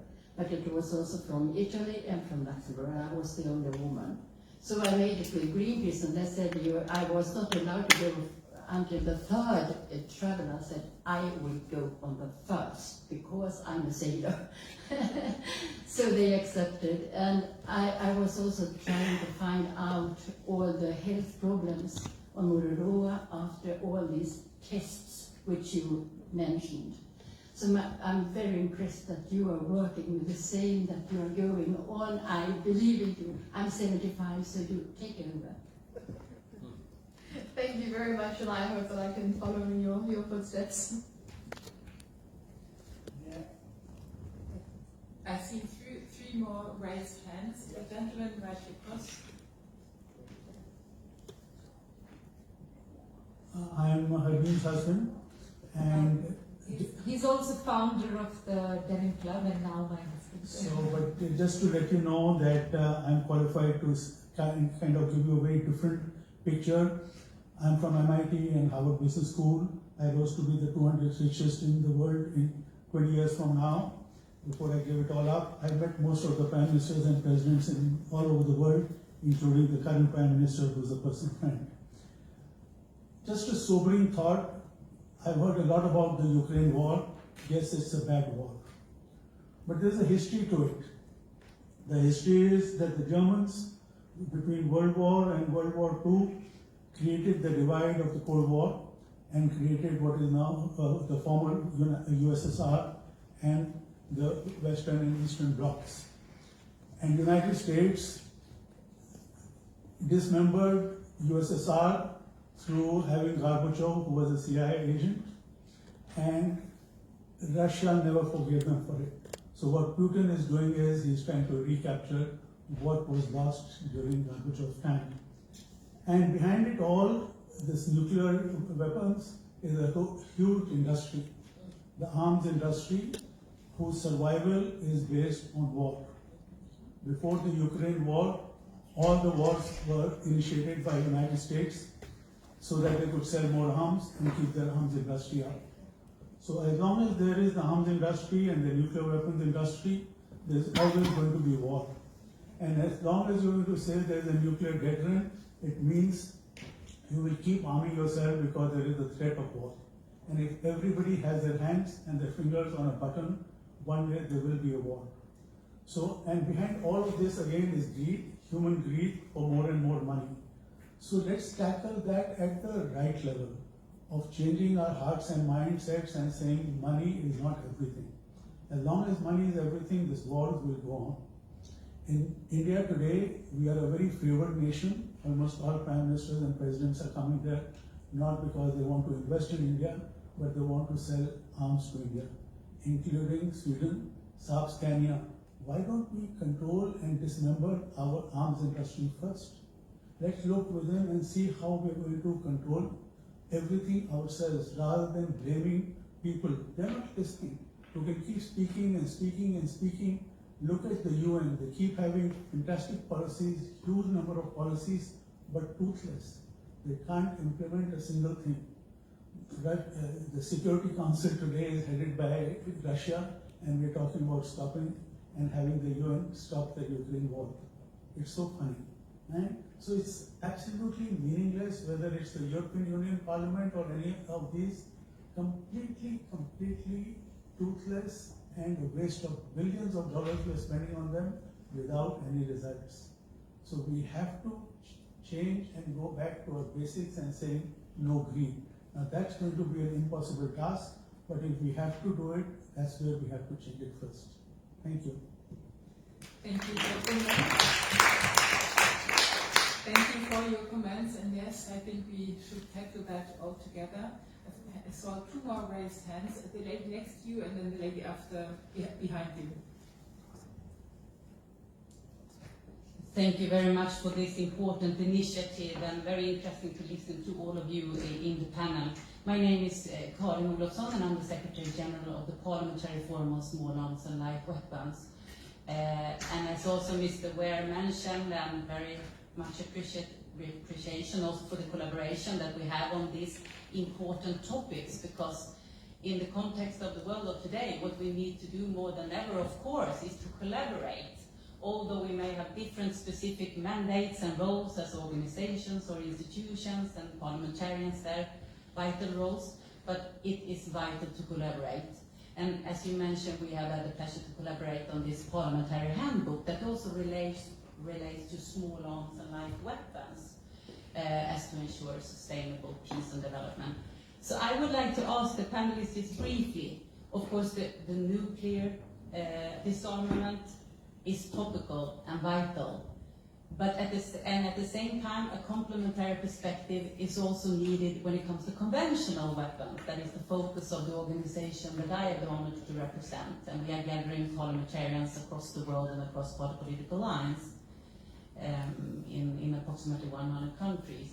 So I would like to ask also that, given this complementary perspective and the uncontrolled flow of small arms and light weapons that we know based on research is still, sadly to say, very much the case around the world today. Do you have any reflections on, it's always useful to have input, any reflections or advice for some main recommendations for parliamentarians on this topic as to relate to the overall topic of this? Climate, security, environmental concern, and of course peace and security. Thank you. Thank you very much for your question. I see I've had two more raised hands, the lady behind you and the colleague here in the green jacket, and then we will go back to the panel and have quick answers. So, hello to everybody. I'm Emily Gaillard, Professor of Environmental and Human Rights at the Institute of Political Sciences at Sciences Po Rennes in France, and also the General Coordinator of the Normandy Chair for Peace, which is dedicated to peace with the earth and peace with future generations. I wanted to input also and emphasize on the fact that we have entered into this transgenerational era, and that it is calling for solidarity between states. As Aline said, we are facing a major change of paradigm from state nation, which used to behave alone, to new era where states have to face our common future in solidarity. So I wanted to share also with you, Aline talked about existential threats on nuclear fields, on climate fields. I would add other fields which are published in this book, legal actions for future generations. There is a pesticides field which you mentioned at the beginning of this meeting, Madam. We are facing a new limit on chemicals. Neonicotinoids are transgenerational threats. Pesticides are endocrine disruptors. And all of these are calling for a new, not social contract, but contract of civilization. And I think that it's a great opportunity to share with you that you have, as a parliamentarians, to be prepared, to be trained to this new law for future generations. So on the background, we have a student of the very first promotion of the new master degree, Future Generation and Legal Transition. Next year, you will have a UN Future Summit. So this very question of recognition of rights of future generations. And also, how do we improve this transgenerational democracy? For example, do we create, or will you create in your own countries, councils that advise executive powers, or a new chamber in the legislature in order to check each law in the long run with this high responsibility of future generations? Or at the legislative level, will you add an ombudsman, a defender of rights of future generations? And last but not least, this transgenerational contract, democracy, as you all know, is also led by civil society. That is, to my point of view, the fourth power of this transgenerational democracy. I would just want to warmly congratulate all of you and Aline Ware for this organization, and be sure that the Normandy Chair for Peace will be there to be partner for you all, and congratulations. Thank you for your attention. Thank you very much for your comments and your question, and I will give the floor to Aurora. Yes, I'm Aurora Martin. I'm Vice President of the International Institute for Human Security, and I would like to congratulate all speakers for touching such hot aspects of human security today. One of these is what happened next to us in Ukraine. Over the night, thousands of people faced displacement of population.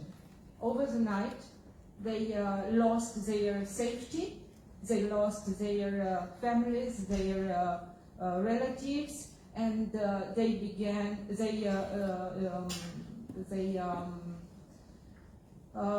found themselves like people without anything, leaving their houses, leaving their country.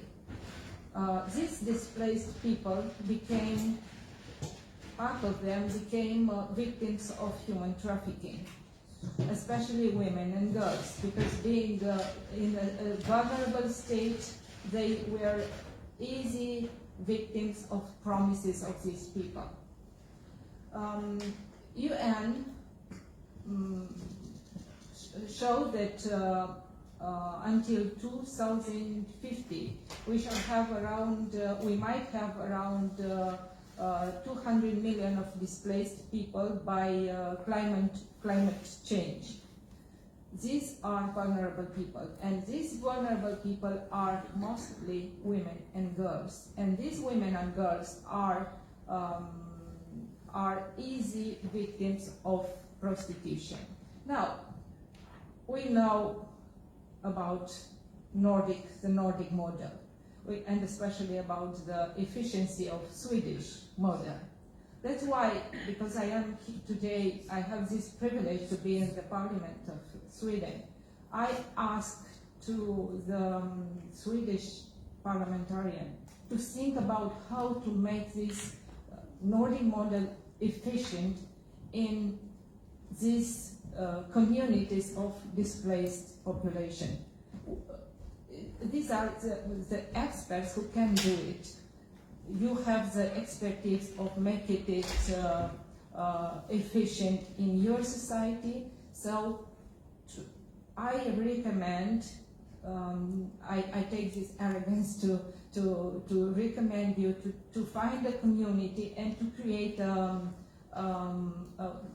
positive practice in making functional this model in a community affected by displacement. Thank you very much for your comments. I can make a comment for that. Yeah. Very brief. Yes. Thank you. Now let's see. Here. My name is Eva Larsson, and I'm a former member of the Swedish Parliament and was one of those who took this law, but not buying sex, make it criminal. I take your question with me because today I'm here as president of the Free Green Women, and we cooperate together with the Swedish Women's Organization, 48 women's organization in Sweden, and we really want to work together with Ukraine and educate and prove what it means to see everyone as a person, not something you could buy. So I take that with me. But I will also make a short comment to Patricia. You're from Kenya, and you're living in the country who hosts UNDP for 50 years, and so much progress have come from UNDP in papers. We have so much lovely words written down in papers, but as you say, this guy from, I don't remember. Yeah, the grid is the one who developed in the whole world. That is the grid. So my question for you is what you say about this Earth International law and ecocide, because you have proved that we can use the law. So what do you think about end ecocide to work for that? Thank you. And no, one sentence, because when we have time for the second panel, please be brief. So I am Angelia, I am from a European Commission. Now I work with national government and coordinate climate act. And I work in climate change area. So I have a question for colleague Alan. I liked very much your presentation also about Ukraine.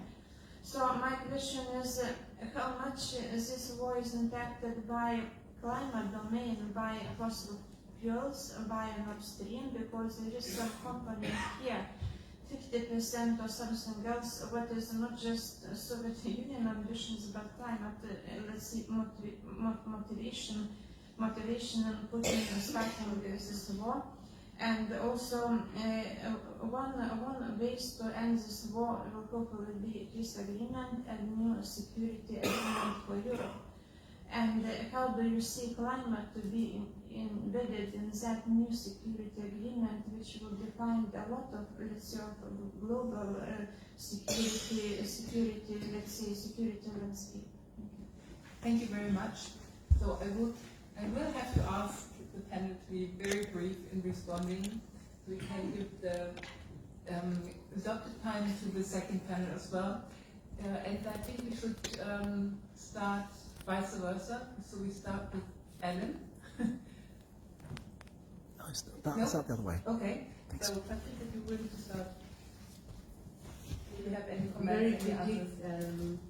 I think the direct question on ecocide is something that's being discussed, but I don't think that it has yet matured into a crime like genocide. And I think for Parliament, they need to be prepared, because a lot of these issues could actually be controlled in national laws.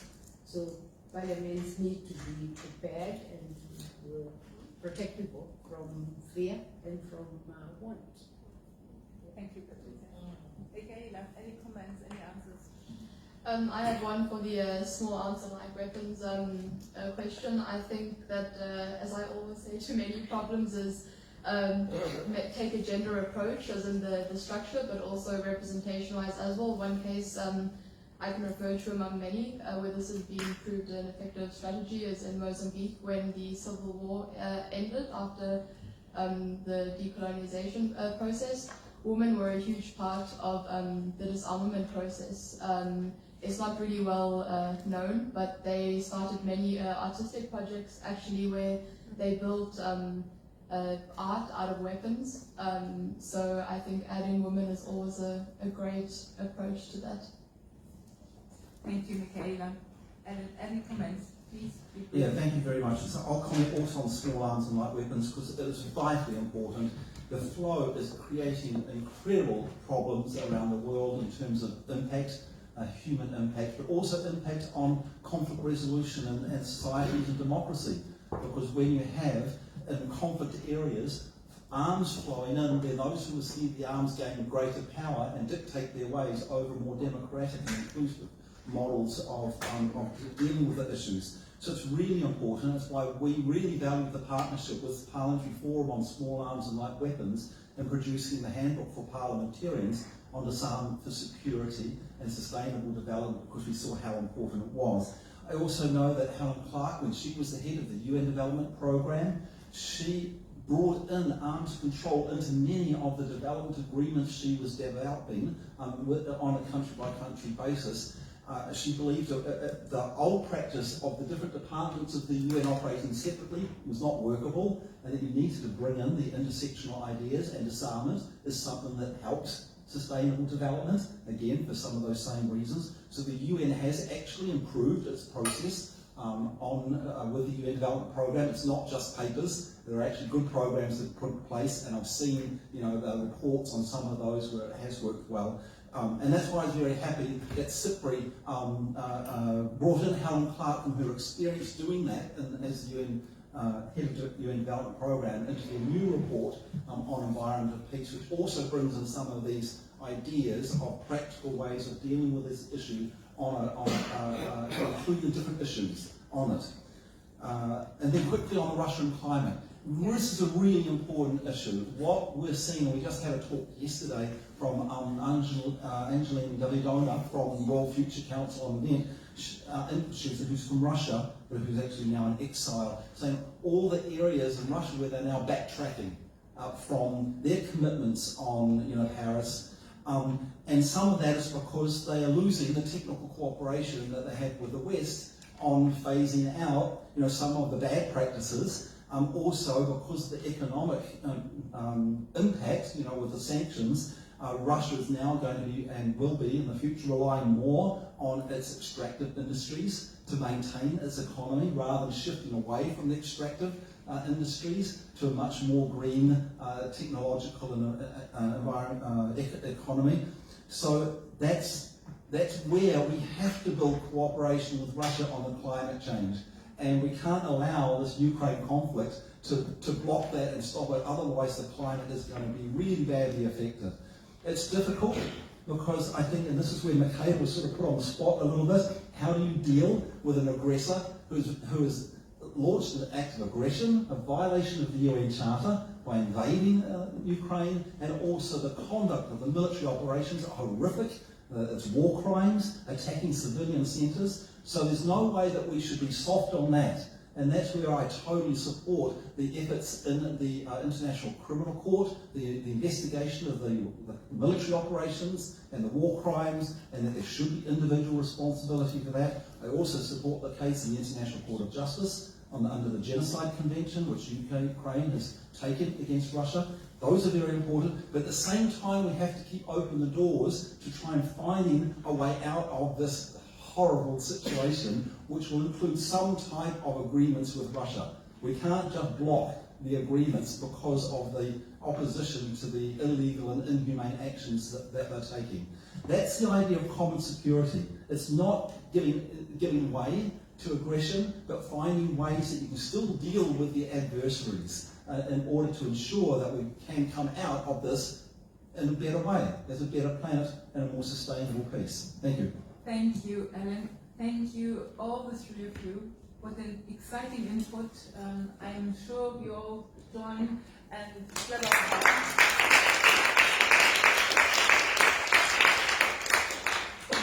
And I realize for the second panel I will spare you my questions, so we have more time for the rest of you. Let me just take a deep breath. I invite you to do the same while I ask. I think you are okay with your technique to handle your presentation. Will you give your sort of presentation? Give it to Ellen.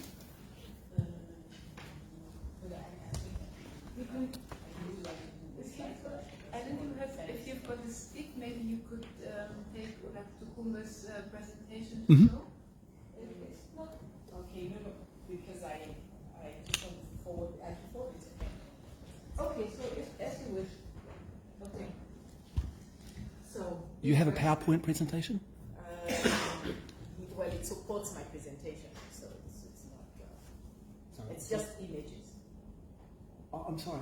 It's just images? Images, yes. Yeah. Do you have it on a stick? Transport them? I don't have it on my stick is not here. Do you have it on a laptop? No, it's okay. Oh. Let's just go ahead. Okay, so it was worth a try. So, new round. I would like to introduce you to our three speakers to my left. Who are just as exciting as interesting as our first panel.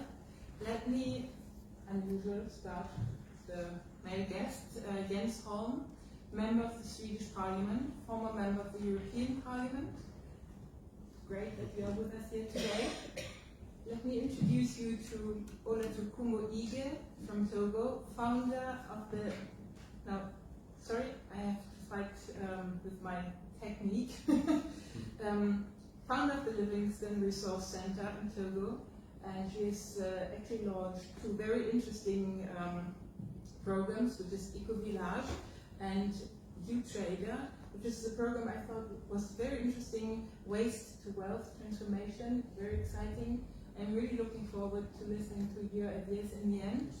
And then I would like to introduce you to Kekashan Bazu, founder of the Green Heart Foundation, human rights champion, winner and council of the World Future Council, and another really impressive list of activities you've gone through. Maybe you are going to tell us a bit more about that later on. And so we can start to our second panel, and I would like to invite Jens to share his ideas with us how the climate crisis affects Europe. Thank you very much, Doris, and thank you all of you here. It's fantastic to be in this together with you and listen to this very interesting presentations. Let me first start with why we are here. We are doing this in association with Stockholm Plus 50. It's Plus 50 because it's 50 years since the first UN Environmental Summit took place here in Stockholm. It was also on that very summit that then Prime Minister Olof Palme proposed that the destruction against nature should be, ecocide should be considered as a crime against nature under the Rome Statute. And that proposal was 50 years ago, and yet we haven't seen that concrete proposal, although it's supported by even by the General Secretary of the United Nations, Antonio Guterres.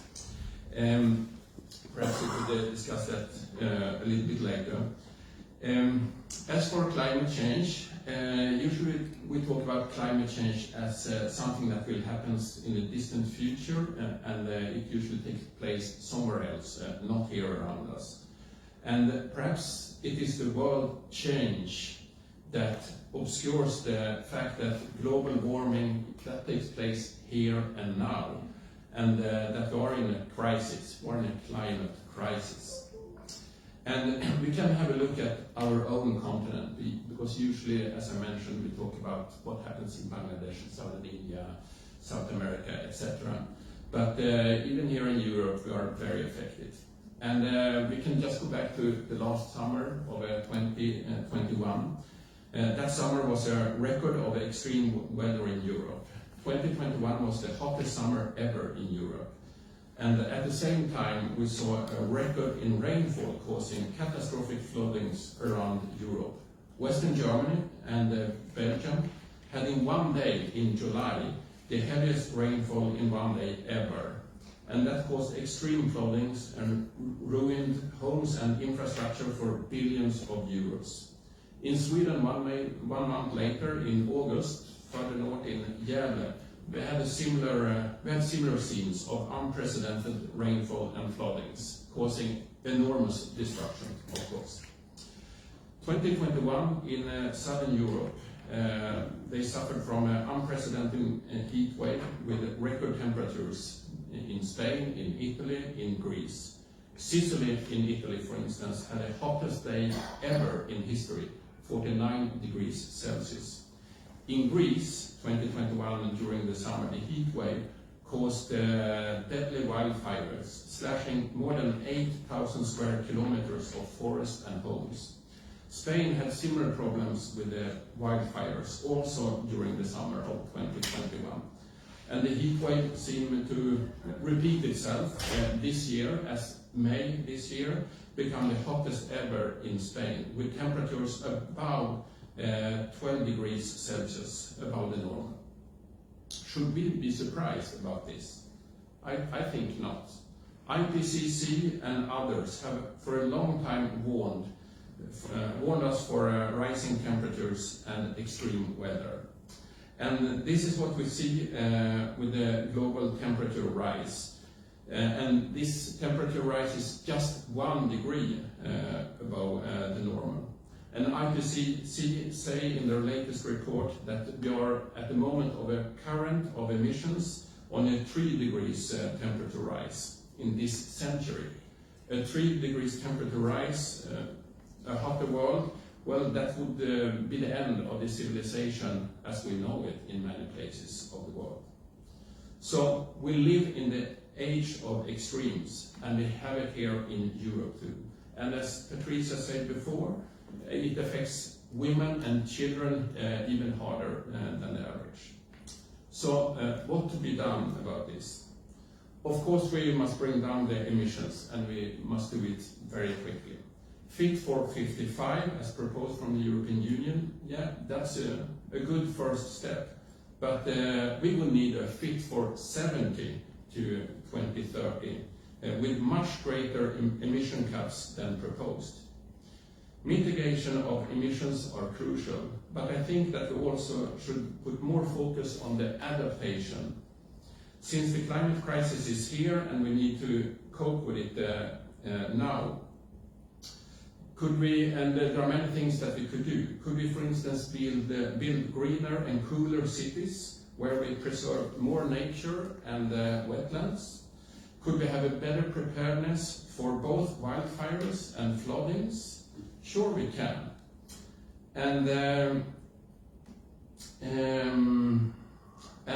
I think if we acknowledge that we are in a crisis, we can act much quicker and much stronger. And I think that is the lesson that can be learned from these 2 years of a pandemic. Many mistakes were done, of course. Not least we learned how fragile our societies are, and the lack of protective equipment, and generally how badly we protect our elderly and the workers in the health and care sector. But we also, during the pandemic, we got together and we faced the crisis. and many great achievements were made. And I think right here we have the lesson to be learned. We learned how to transform streets and parking places into pop-up biking lanes and green areas. We learned how we can meet without fly in and fly out to big cities. We can have the meetings online instead. We learned how to invent and mass produce a vaccine in a record time, although we failed in spreading this vaccine to all countries in the world. Well, we did many great things during the pandemic. And we did all this because the spread of the coronavirus was declared as a national pandemic, and thus it was a national and international crisis. And if we could do the same with this crisis, with the climate crisis, I'm sure we can do the same, and I'm sure we can solve the climate crisis. But then we need to acknowledge that we are in a crisis. The corona pandemic, that was the rehearsal. What we are to do now, that is the real game. It's about time that we come once again together and that we solve the climate crisis. Because we are here to deal with the crisis. It's not only a change in the weather. Thank you very much.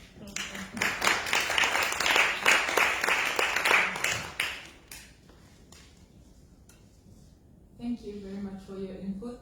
I think it's important to point out that the climate change also affects us in Europe, so thank you very much for your input. I just managed to send you slides to Ellen. It's fine. I would like to introduce you again to Olatukume Ige. You're a human rights lawyer, peace and development expert, and now you're a social entrepreneur, which I think is a very exciting and future-orientated sort of way to do business. And as I said before, you founded the Livikin Resource Center in Togo, and I'm really curious to hear about your project, so the floor is yours. Thank you very much. Sitting here, I'm just kind of like winding my brain back to what I was running away from, if I could put it that way. But thanks to Habib, thanks to Bodil, thanks to Doris and everyone, and most especially thanks to Habib's husband, I'm kind of finding my seat in the room. I come from a background, trained as a lawyer, joined the international global system, worked in civil society. By the time I turned 50, about 11 years ago, I started asking myself a lot of questions. Having done most of the countries in the continent of Africa, and worked on that very naughty issue of human rights, which at that time, and I think not much has changed, we were kept focused on civil and political rights, and we kind of glossed over in and out on the root causes found in the inequalities in economic, social, and cultural rights, the whole question of what the right of government is and is not, and ended up running around for a couple of years chasing small and light weapons that were and continue to be extremely destructive. And coming from that continent where, apart from some Dane guns and a few ammunitions, we actually don't produce small arms and light weapons, but it's the home to all the small light arms and light weapons, at least most of it, that's running around in the world. It left me very, very confused. So at some point I thought, you know what, go deal with some of those root causes. Go deal with what's going on in our minds and in our brains, and see whether we can actually, if you can do something towards the end of your life. I might not be able to live another 50 years, or whatever. So anyway, that's how I ended up where I am. I looked back into myself and I thought, okay, what are those things you're extremely passionate about? And you can also help others think through them. So I'm in the business of, if you want, changing my world, my own world, and helping through that, supporting the thinking, the developing of thinking in and around me. And so I'm also working, adding values to others, working with the young people, working with my sisters, working with my brothers, doing my little thing and just saying, you know what, within this our little context, there's a bigger world, and this is how we might want to connect with it. And so this is where I am at, and that's what those projects are about. Eco Village is just a small village that reminds us of what village life was about, that we could actually live healthy, that we could actually live without air conditioning, that we could actually just eat from our leaves, and that it's not ancient to eat from the leaves instead of eating plastic. And some of those pictures are actually what's in the slide, which is the slides that I use for presentation on the COP, the big meetings that I've been a part of for many years. So this is where my entry point into this very important topic of the consequences of climatic change in Africa. Honestly, I can't pretend to be able to give you all the answers in 10, 15 minutes, but I want to thank Patricia and every other person that continues the struggle to make the voices of everyone heard. Because we're living in a world that is full of paradoxes, and I come from a continent, probably the one with the biggest paradox. I look at my life from my own lens, not from the lenses of others. And so as we begin to weave together our realities, and thank you for saying that, climate change is not just an event, it's not the changing weather, it's a crisis. And it will continue to, we have to continue to remind everyone that it is a crisis, and not a new crisis for people from where I come from, but it's becoming a more serious crisis because it's an additional crisis to existing crisis. And so when we're talking human security from that perspective, it's about livelihood. It's just about, it's an existential problem. It's about, are we going to survive this or not? So for us, it's not going to be about a debate in a hall. It's not going to be about a political discussion. It's going to be about what the right to life really means, really, because that's what it's about. Why? Because as I think it was Habib who said, women are attached to nature. We're attached to the ground, to the cooking, to the feeding, to the children, so when suddenly it should be raining and it is not, women have, at least where I come from, they need to worry. They need to worry because the hungry man is going to come back from work and not think about the fact that there was no rain in the farm where he was. And you know, he might be slapping her before he realizes actually it's not her fault that there was no rain.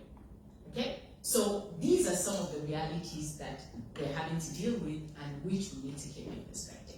So I live in Togo, and I'm going to also share from there again, an emerging paradox. Now this is a country now that has a woman prime minister, a woman speaker of assembly, a woman minister of defense, and some other women in government. So we can actually say that it's very progressive when it comes to, you know, putting women where they ought to be.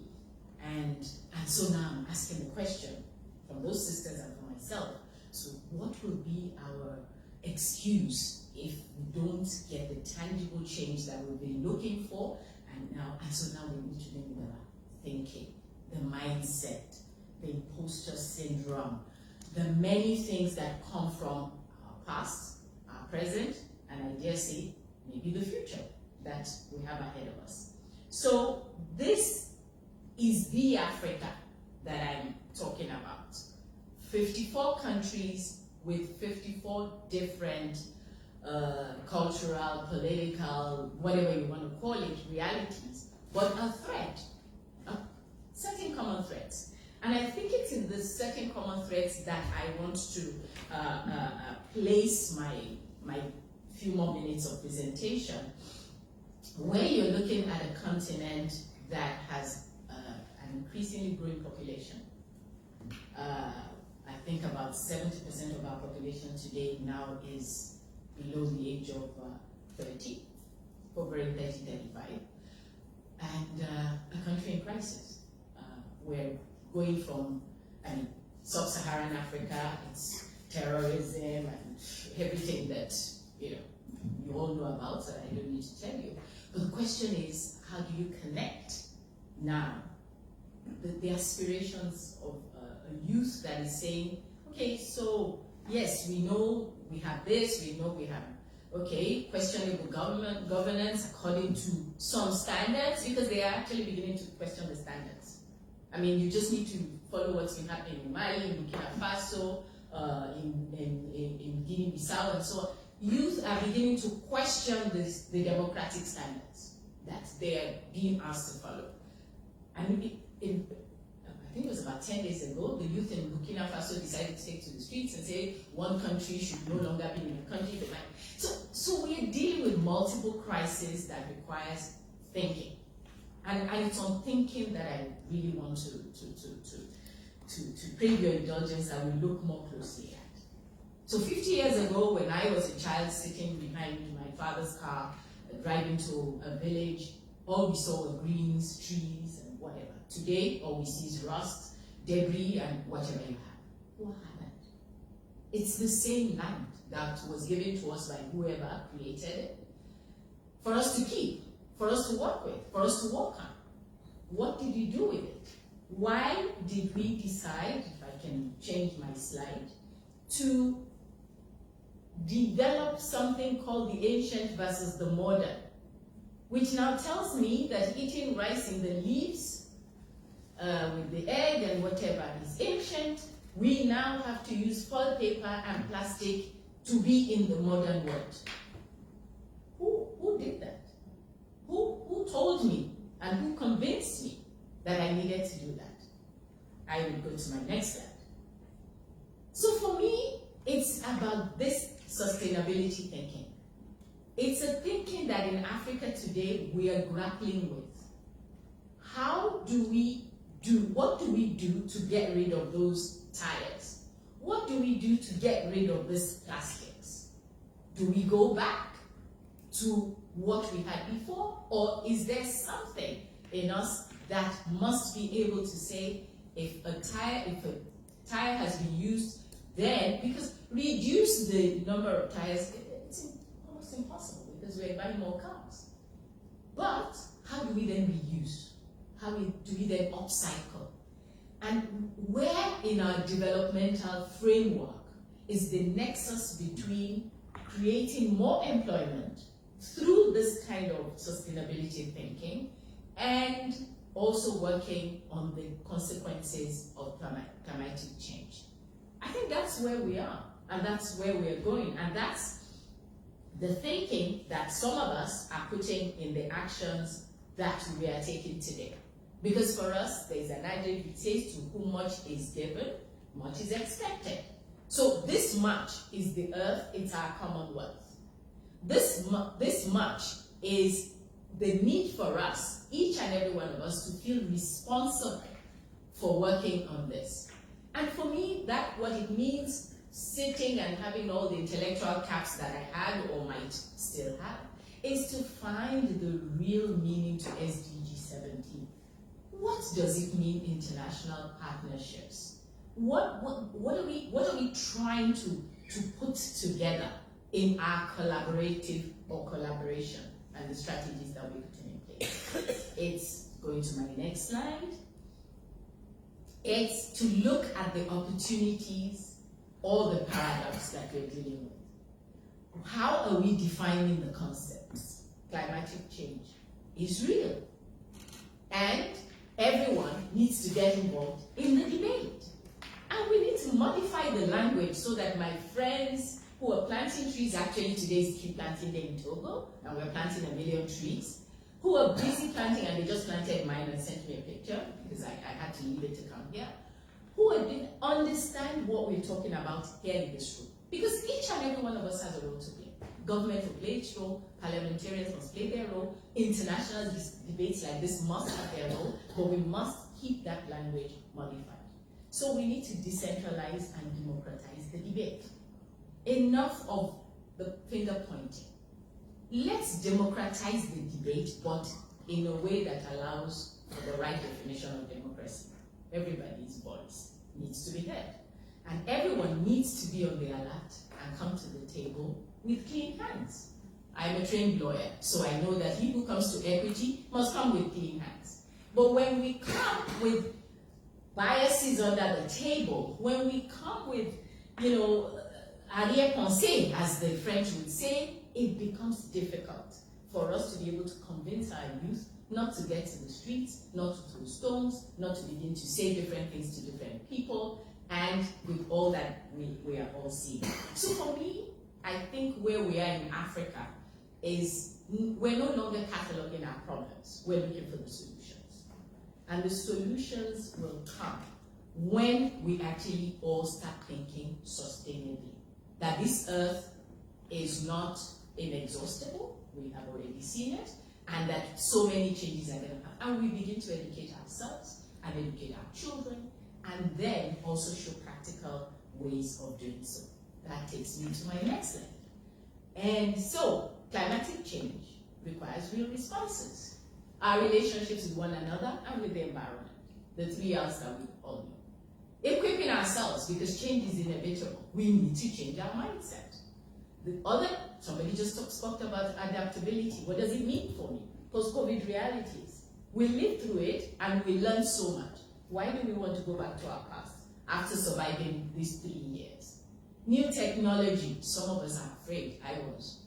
You see, I couldn't even send in my slides. That's part of it.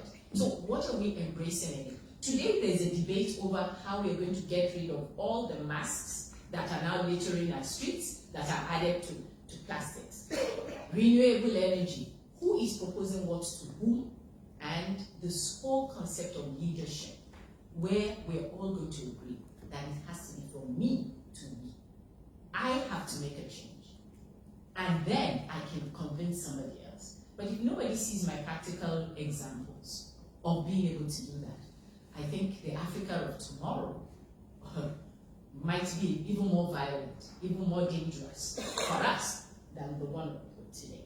And I think and I'm glad that my colleague from Europe also agrees with me to that extent, that each and every one of us has a role to play, and it's got to be from us to the world. So in Africa, the debate is going, it's starting, it's going on, and it's going to continue, because our realities are showing that if we don't step up our voice in this whole debate, we might get swept away earlier than we even think.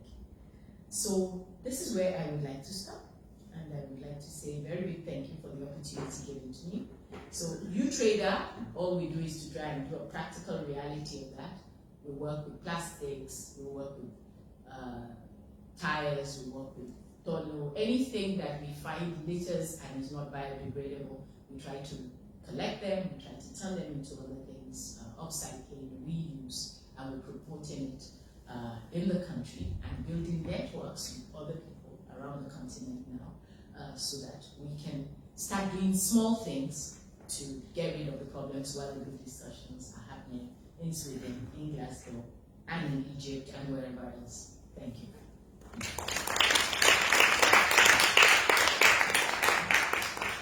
Thank you, Uganda Kubi, for this interesting input. I think it's very hands-on, very down to earth, and this project, as I said before, Waste to Wealth, I thought that was a great idea, and thank you for your words. Now, we are turning over to Kikasha.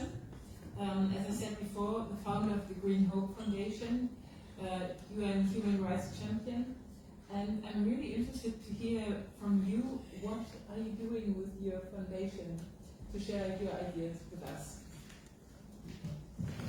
Thank you very much, Doris, and hello everyone. It is so wonderful to share this space with all of you today. As was mentioned, I'm the founder-president of Green Hope Foundation, which is a global social innovation enterprise working across 26 countries with over 300,000 people, addressing all the challenges that stand in the way of creating and achieving a sustainable world.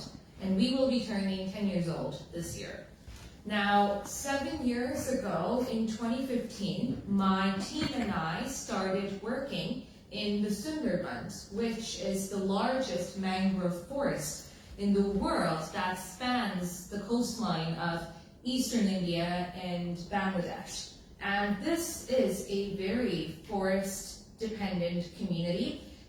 These are people who've been living in harmony with nature for centuries, where the mangroves have acted as both their provider and their protector.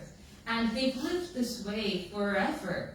But then all of that changed when they were hit with Cyclone Isla. And as the locals told us, they had seen the hurricanes and storms increasing in intensity over the years, and when Cyclone Isla finally hit them, it caused so much of destruction and literally uprooted lives and livelihoods. And this was exacerbated by the fact that a lot of the mangroves in the Sundarbans have been cut down as well due to increased urbanization. So the people had lost their natural defense against this climate change-induced cyclone and were left vulnerable as a result of that. Now, the media covered this for a few days before moving on to cover the next big disaster in another part of the world.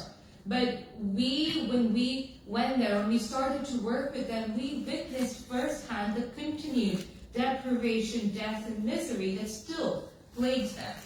And so we started working with them to rebuild their community post this climate change-induced disaster. We started by cleaning up the waste that had washed into their rivers and into the mangroves brought in from the city. We started planting thousands of mangroves, 8,000 mangrove saplings actually, to help rebuild slowly the mangrove covers so that the next time they wouldn't be this vulnerable.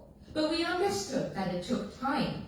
But what we weren't prepared for is in 2020, when they were hit by the next cyclone, which is Cyclone Amphan. And this was a storm that was much, much worse, and it just brought back all of that death and misery. And we had to start our work all over again. Now, cyclones like Isla and Amphan used to be once-in-a-century storms, once-in-a-century events, but we have seen increased frequency in such storms, cyclones, and hurricanes, and the fact that these two cyclones hit the same place in just the span of a decade really shows us just how debilitating the impacts of climate change are, that they're not just completely altering our weather patterns, but they are destroying human lives and livelihoods at the same time. Now, the perpetrators of climate change, those mostly from the developed world and their educated, affluent residents, most of them don't actually care that this is happening. They live in New York, for instance, and why would they wonder about a disaster that is hitting a small village on the eastern coast of Bangladesh? I mean, for starters, they might not even know where that is, and even if they did, why would they stop their patterns of overconsumption just to save this small village? So this apathy is the root cause for where we are at right now, and unless we address this human apathy, we will not be able to ensure climate justice globally. We have to recognize that there is a very human cost to climate change-induced disasters and climate change.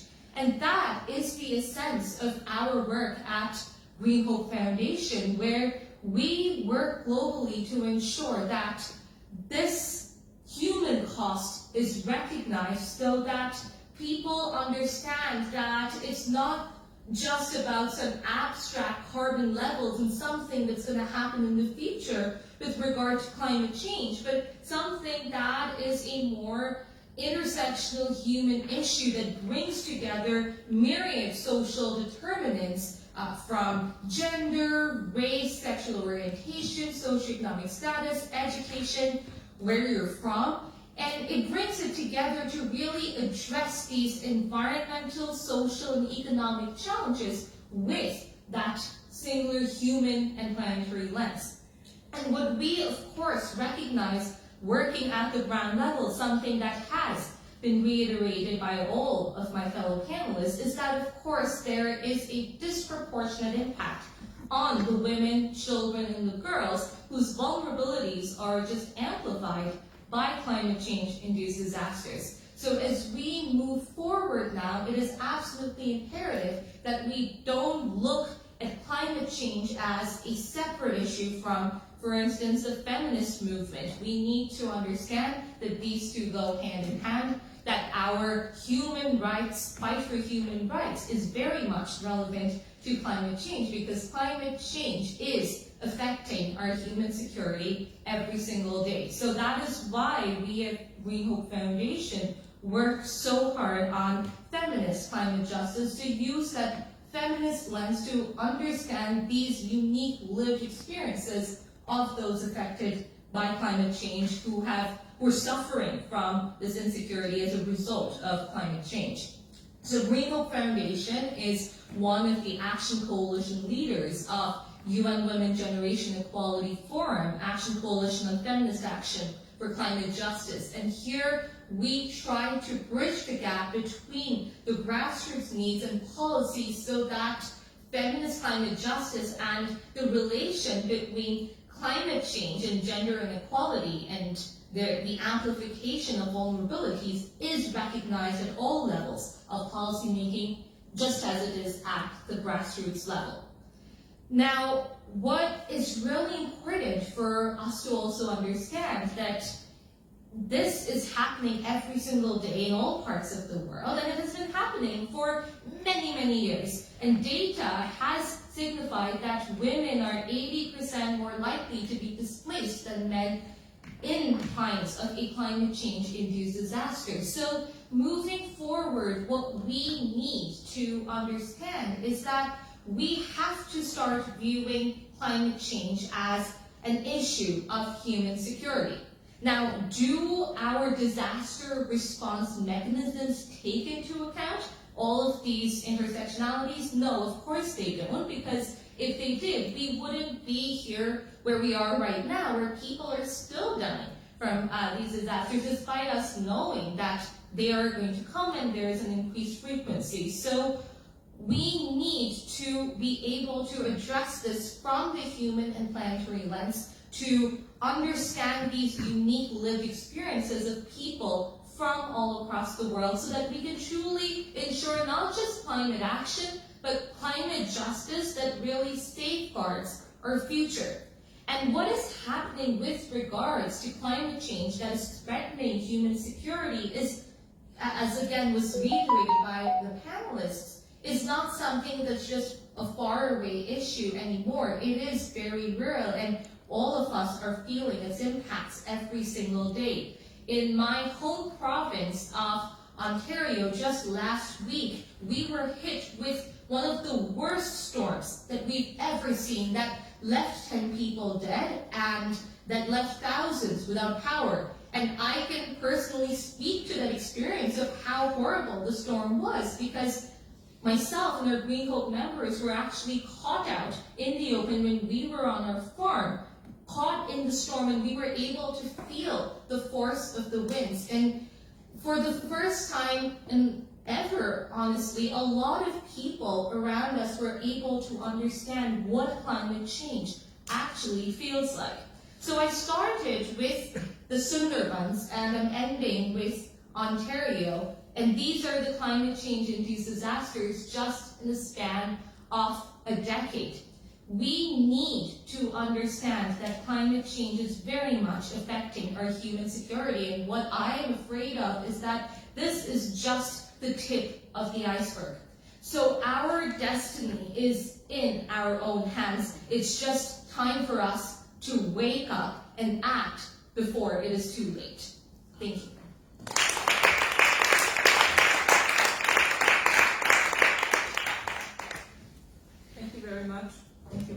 for your input. Very impressive, all the three of you. I would like to open the floor to questions, remarks. Please raise your hands. In this round, I spend my questions. No further questions? Thank you so much. Oh, sorry. Go ahead. Well, I don't really have a question, but I have some comments and some reflections on both the first panel and the second panel. And first of all, I want to thank everybody. I'm so grateful. I'm sorry, could you briefly introduce Yes, my yourself? name, sorry, if that's okay. Gabriela Stigberman. That's my name. And listening here, I actually sit in corporate boards, so I'm not any policymaker. I'm not engaged. I sit in corporate boards in technology, mostly in telecom and fintech. And I want to reflect on some of the things that I've heard here, especially because I'm a technologist at heart. I think that there are many things that could be brought up in this context here, but also representing some corporate boards. I would like to reflect on the comments that with the opening that says global effort requires global consciousness. And I think this is super important because to Mr. Van Nistelrooy's comment around green, I think it's important to remember that many of the roots of climate change, even we talk about weapons, export, etc., comes from the way the capital markets work. And capital market is a brutal environment, and all of us play a role in capital market because we're all consumers.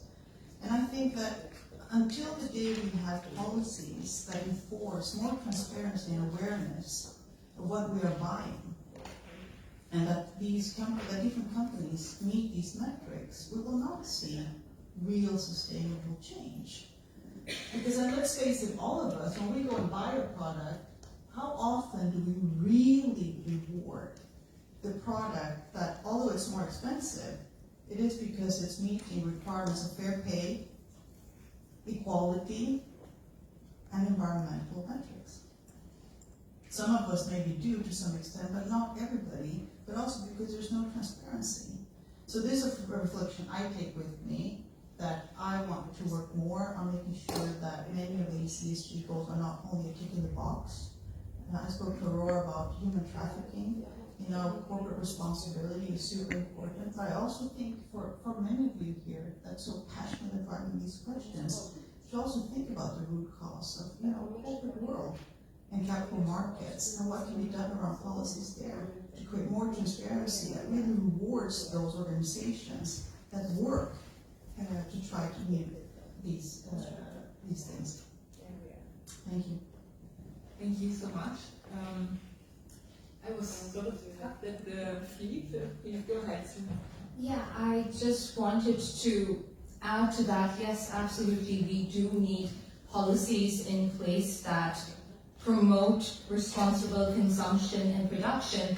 I would also like to add that what goes hand in hand with policies is how aware civil society is. And here I would like to say that education, and particularly education for sustainable development, is absolutely crucial, because that awareness that comes right from your childhood, knowing about what is right and what is wrong, is also equally important. And I think someone had spoken about this earlier, that you have laws in place, but what about the implementation? So that implementation can only happen when we have that education right from a young age that teaches you to consume with care. So it is about having policies and grassroots actions working together and bridging the gap between the top-down and bottom-up processes, and what can actually act as a catalyst to ensure everyone consumes with care for people and planet is education at all levels, not just in schools, but for all stakeholders, including our politicians and our private sector. So just wanted to add that. Thank you very much. I've seen 2 raised hands, and then I would like to come back to kind of a short remarks of Olette Kummel and Jens before we come to our final remarks. So go ahead. Yeah.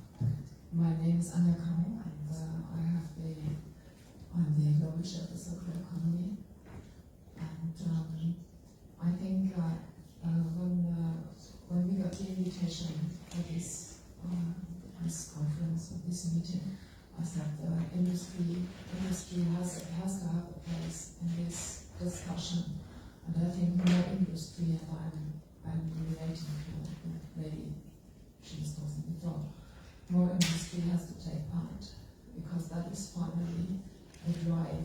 What will be taken, we decide about the resources, and what we face is a difference in their understanding. Are we dealing with symptoms or problems? So what we're facing here when we're discussing a lot is about problems.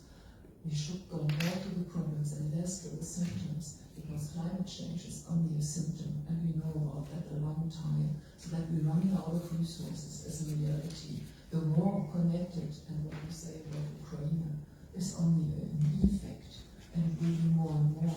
We have already geopolitical strategies, and I think in the big companies, and I talk about Amazon and all the big players, they know where they will have their next footprints. Already governments are looking for, for example, Lebanon, for land for herbal planting, because they know already what will be the next markets, and that will be deciding about the resources and about our security.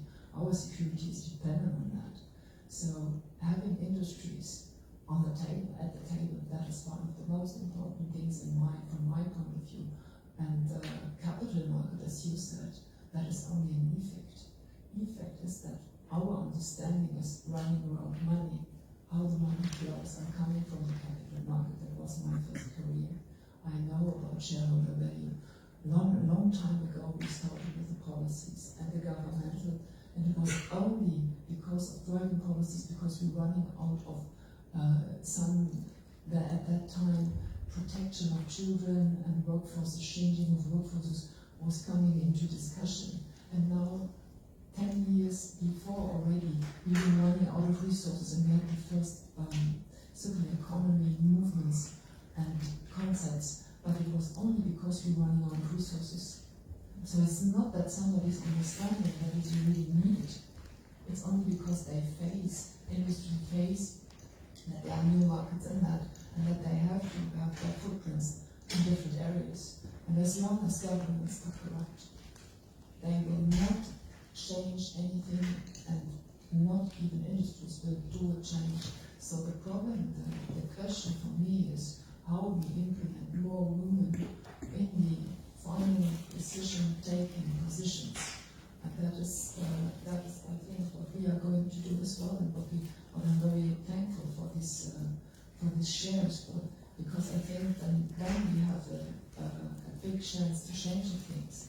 Because in the nuclear industries there are no women, in the fuel industries there are only a few women present. In the leading functions where decisions are taken there are only a few women. And they are not coming from real industries, and they really understand it because the education was not there before. So that is the real change where we can come forward, and we're running out of time incredibly. Thank you very much for these very important remarks. Please go ahead. I wanted to comment a colleague from corporate boards, because climate change is also about how to direct finances for green industries. And in our climate outlook,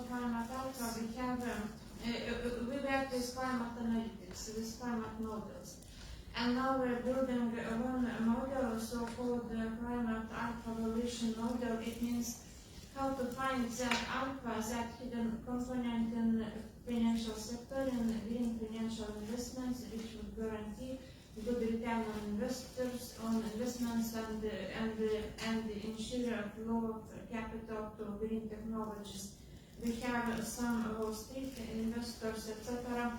And when we speak to Commission, to Parliament also, etc., on European capital flows also to green transition, they are much optimistic, but Americans, they think that it's going to be pretty complicated if we do not find that good return on investments, longer perspective, to present good analytics, etc., to ensure a climate, to ensure finances for green transition. So it's my experience I have from my work right now.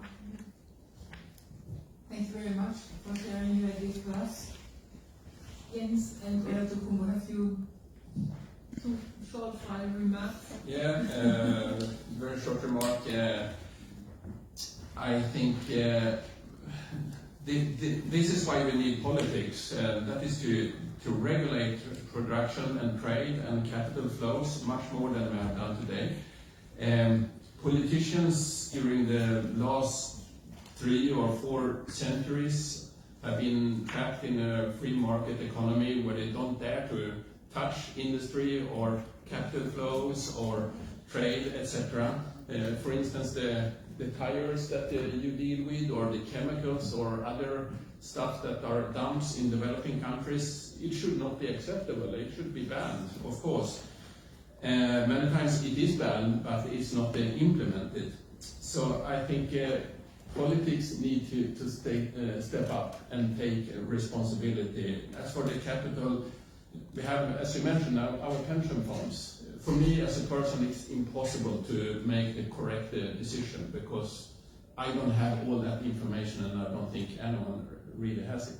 But we can regulate how the state invests our pension money. We can give those directives. We can say that you should divest from fossil energy. You should not invest money where land grabbing is taking place. You should close tax haven. Money should not be placed in those places, and so on. So there's so much we can do with politics that we don't use today, so it's time to step up, I think. Thank you. Yeah, thank you very much. When he said shouldn't invest where land grabbing is taking place, it just reminded me of something where actually the person who's grabbing the land is actually not the government now, it's actually the industry. But that's another story. So just to say, I just want to underline the fact that, at least in my view, I think we need to do a little bit more about bringing the SDGs to life. And I really am a strong, should I say, proponent for this whole idea of the cross-cutting nature of SDG 5, yes, but a lot more daring. I think the women's movement needs to be a bit more daring and stop just making ourselves present in what we think are the livelihoods aspects, and as you said, politics, but I think also in the international cooperation and partnerships. I think we need to speak up more, not just cataloging all our woes, but actually beginning to use some of the examples, the best practices to move forward.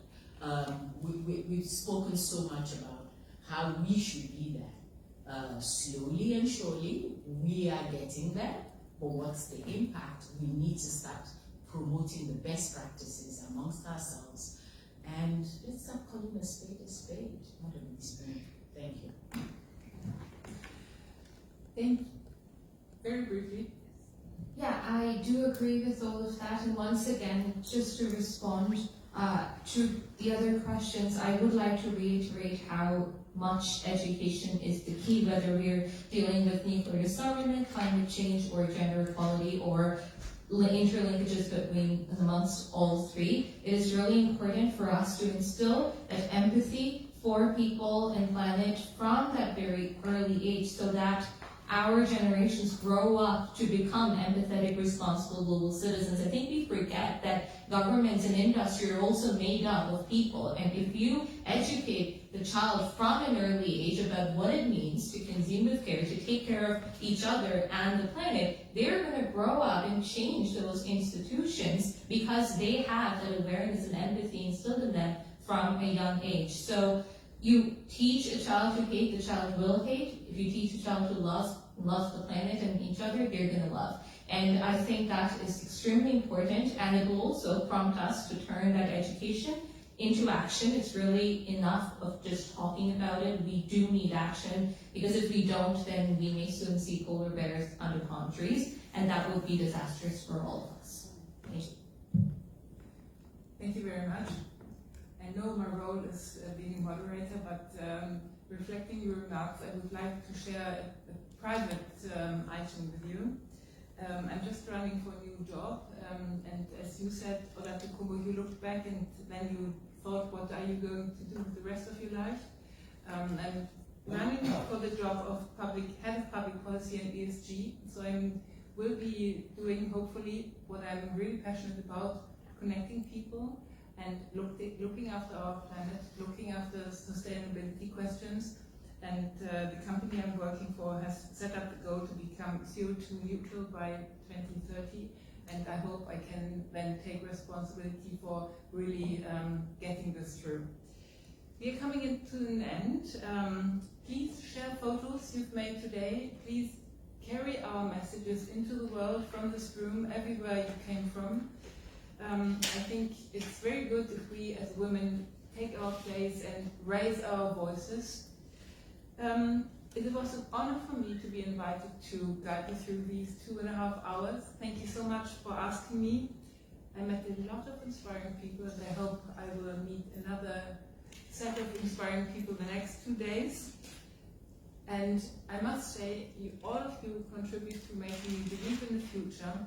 Thank you very much for being here. And now I would like to hand the floor over to Elisabeth Björnsdotter, member of the Swedish Parliament, who is hosting us here today. For final remarks, you're the chair of, I hope I say this right, Västerbotten G100 Security and Defense Wing. Thank you for having us, and the floor is yours for the final remarks. Thank you so much, and I am very honored to have the final remarks, and I'm a little bit angry with Bodil because she gave me the hardest difficult things to do to make the final remarks. It has been such an honor to have you all here at the Swedish Parliament, because it's a very beautiful parliament, and I'm very honored that you all are here, discussing and sharing such a very, very important issue, topic. And as we all know, gender inequality is very important, and it's very connected with human security. But no one can do this alone. We have to do it together. And therefore, I think this network of G100 is very, very important, because then it's spreading around the world, and we can help each other, and we can do it together. So we're facing different challenges, but we can all help each other, and taking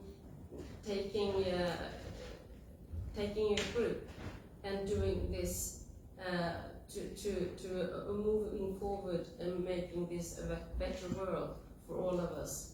So I'm so grateful for all of you for sharing, and for all the wise, interesting, and very thoughtful speech that you have had. And I am having a gift. It's quite heavy, but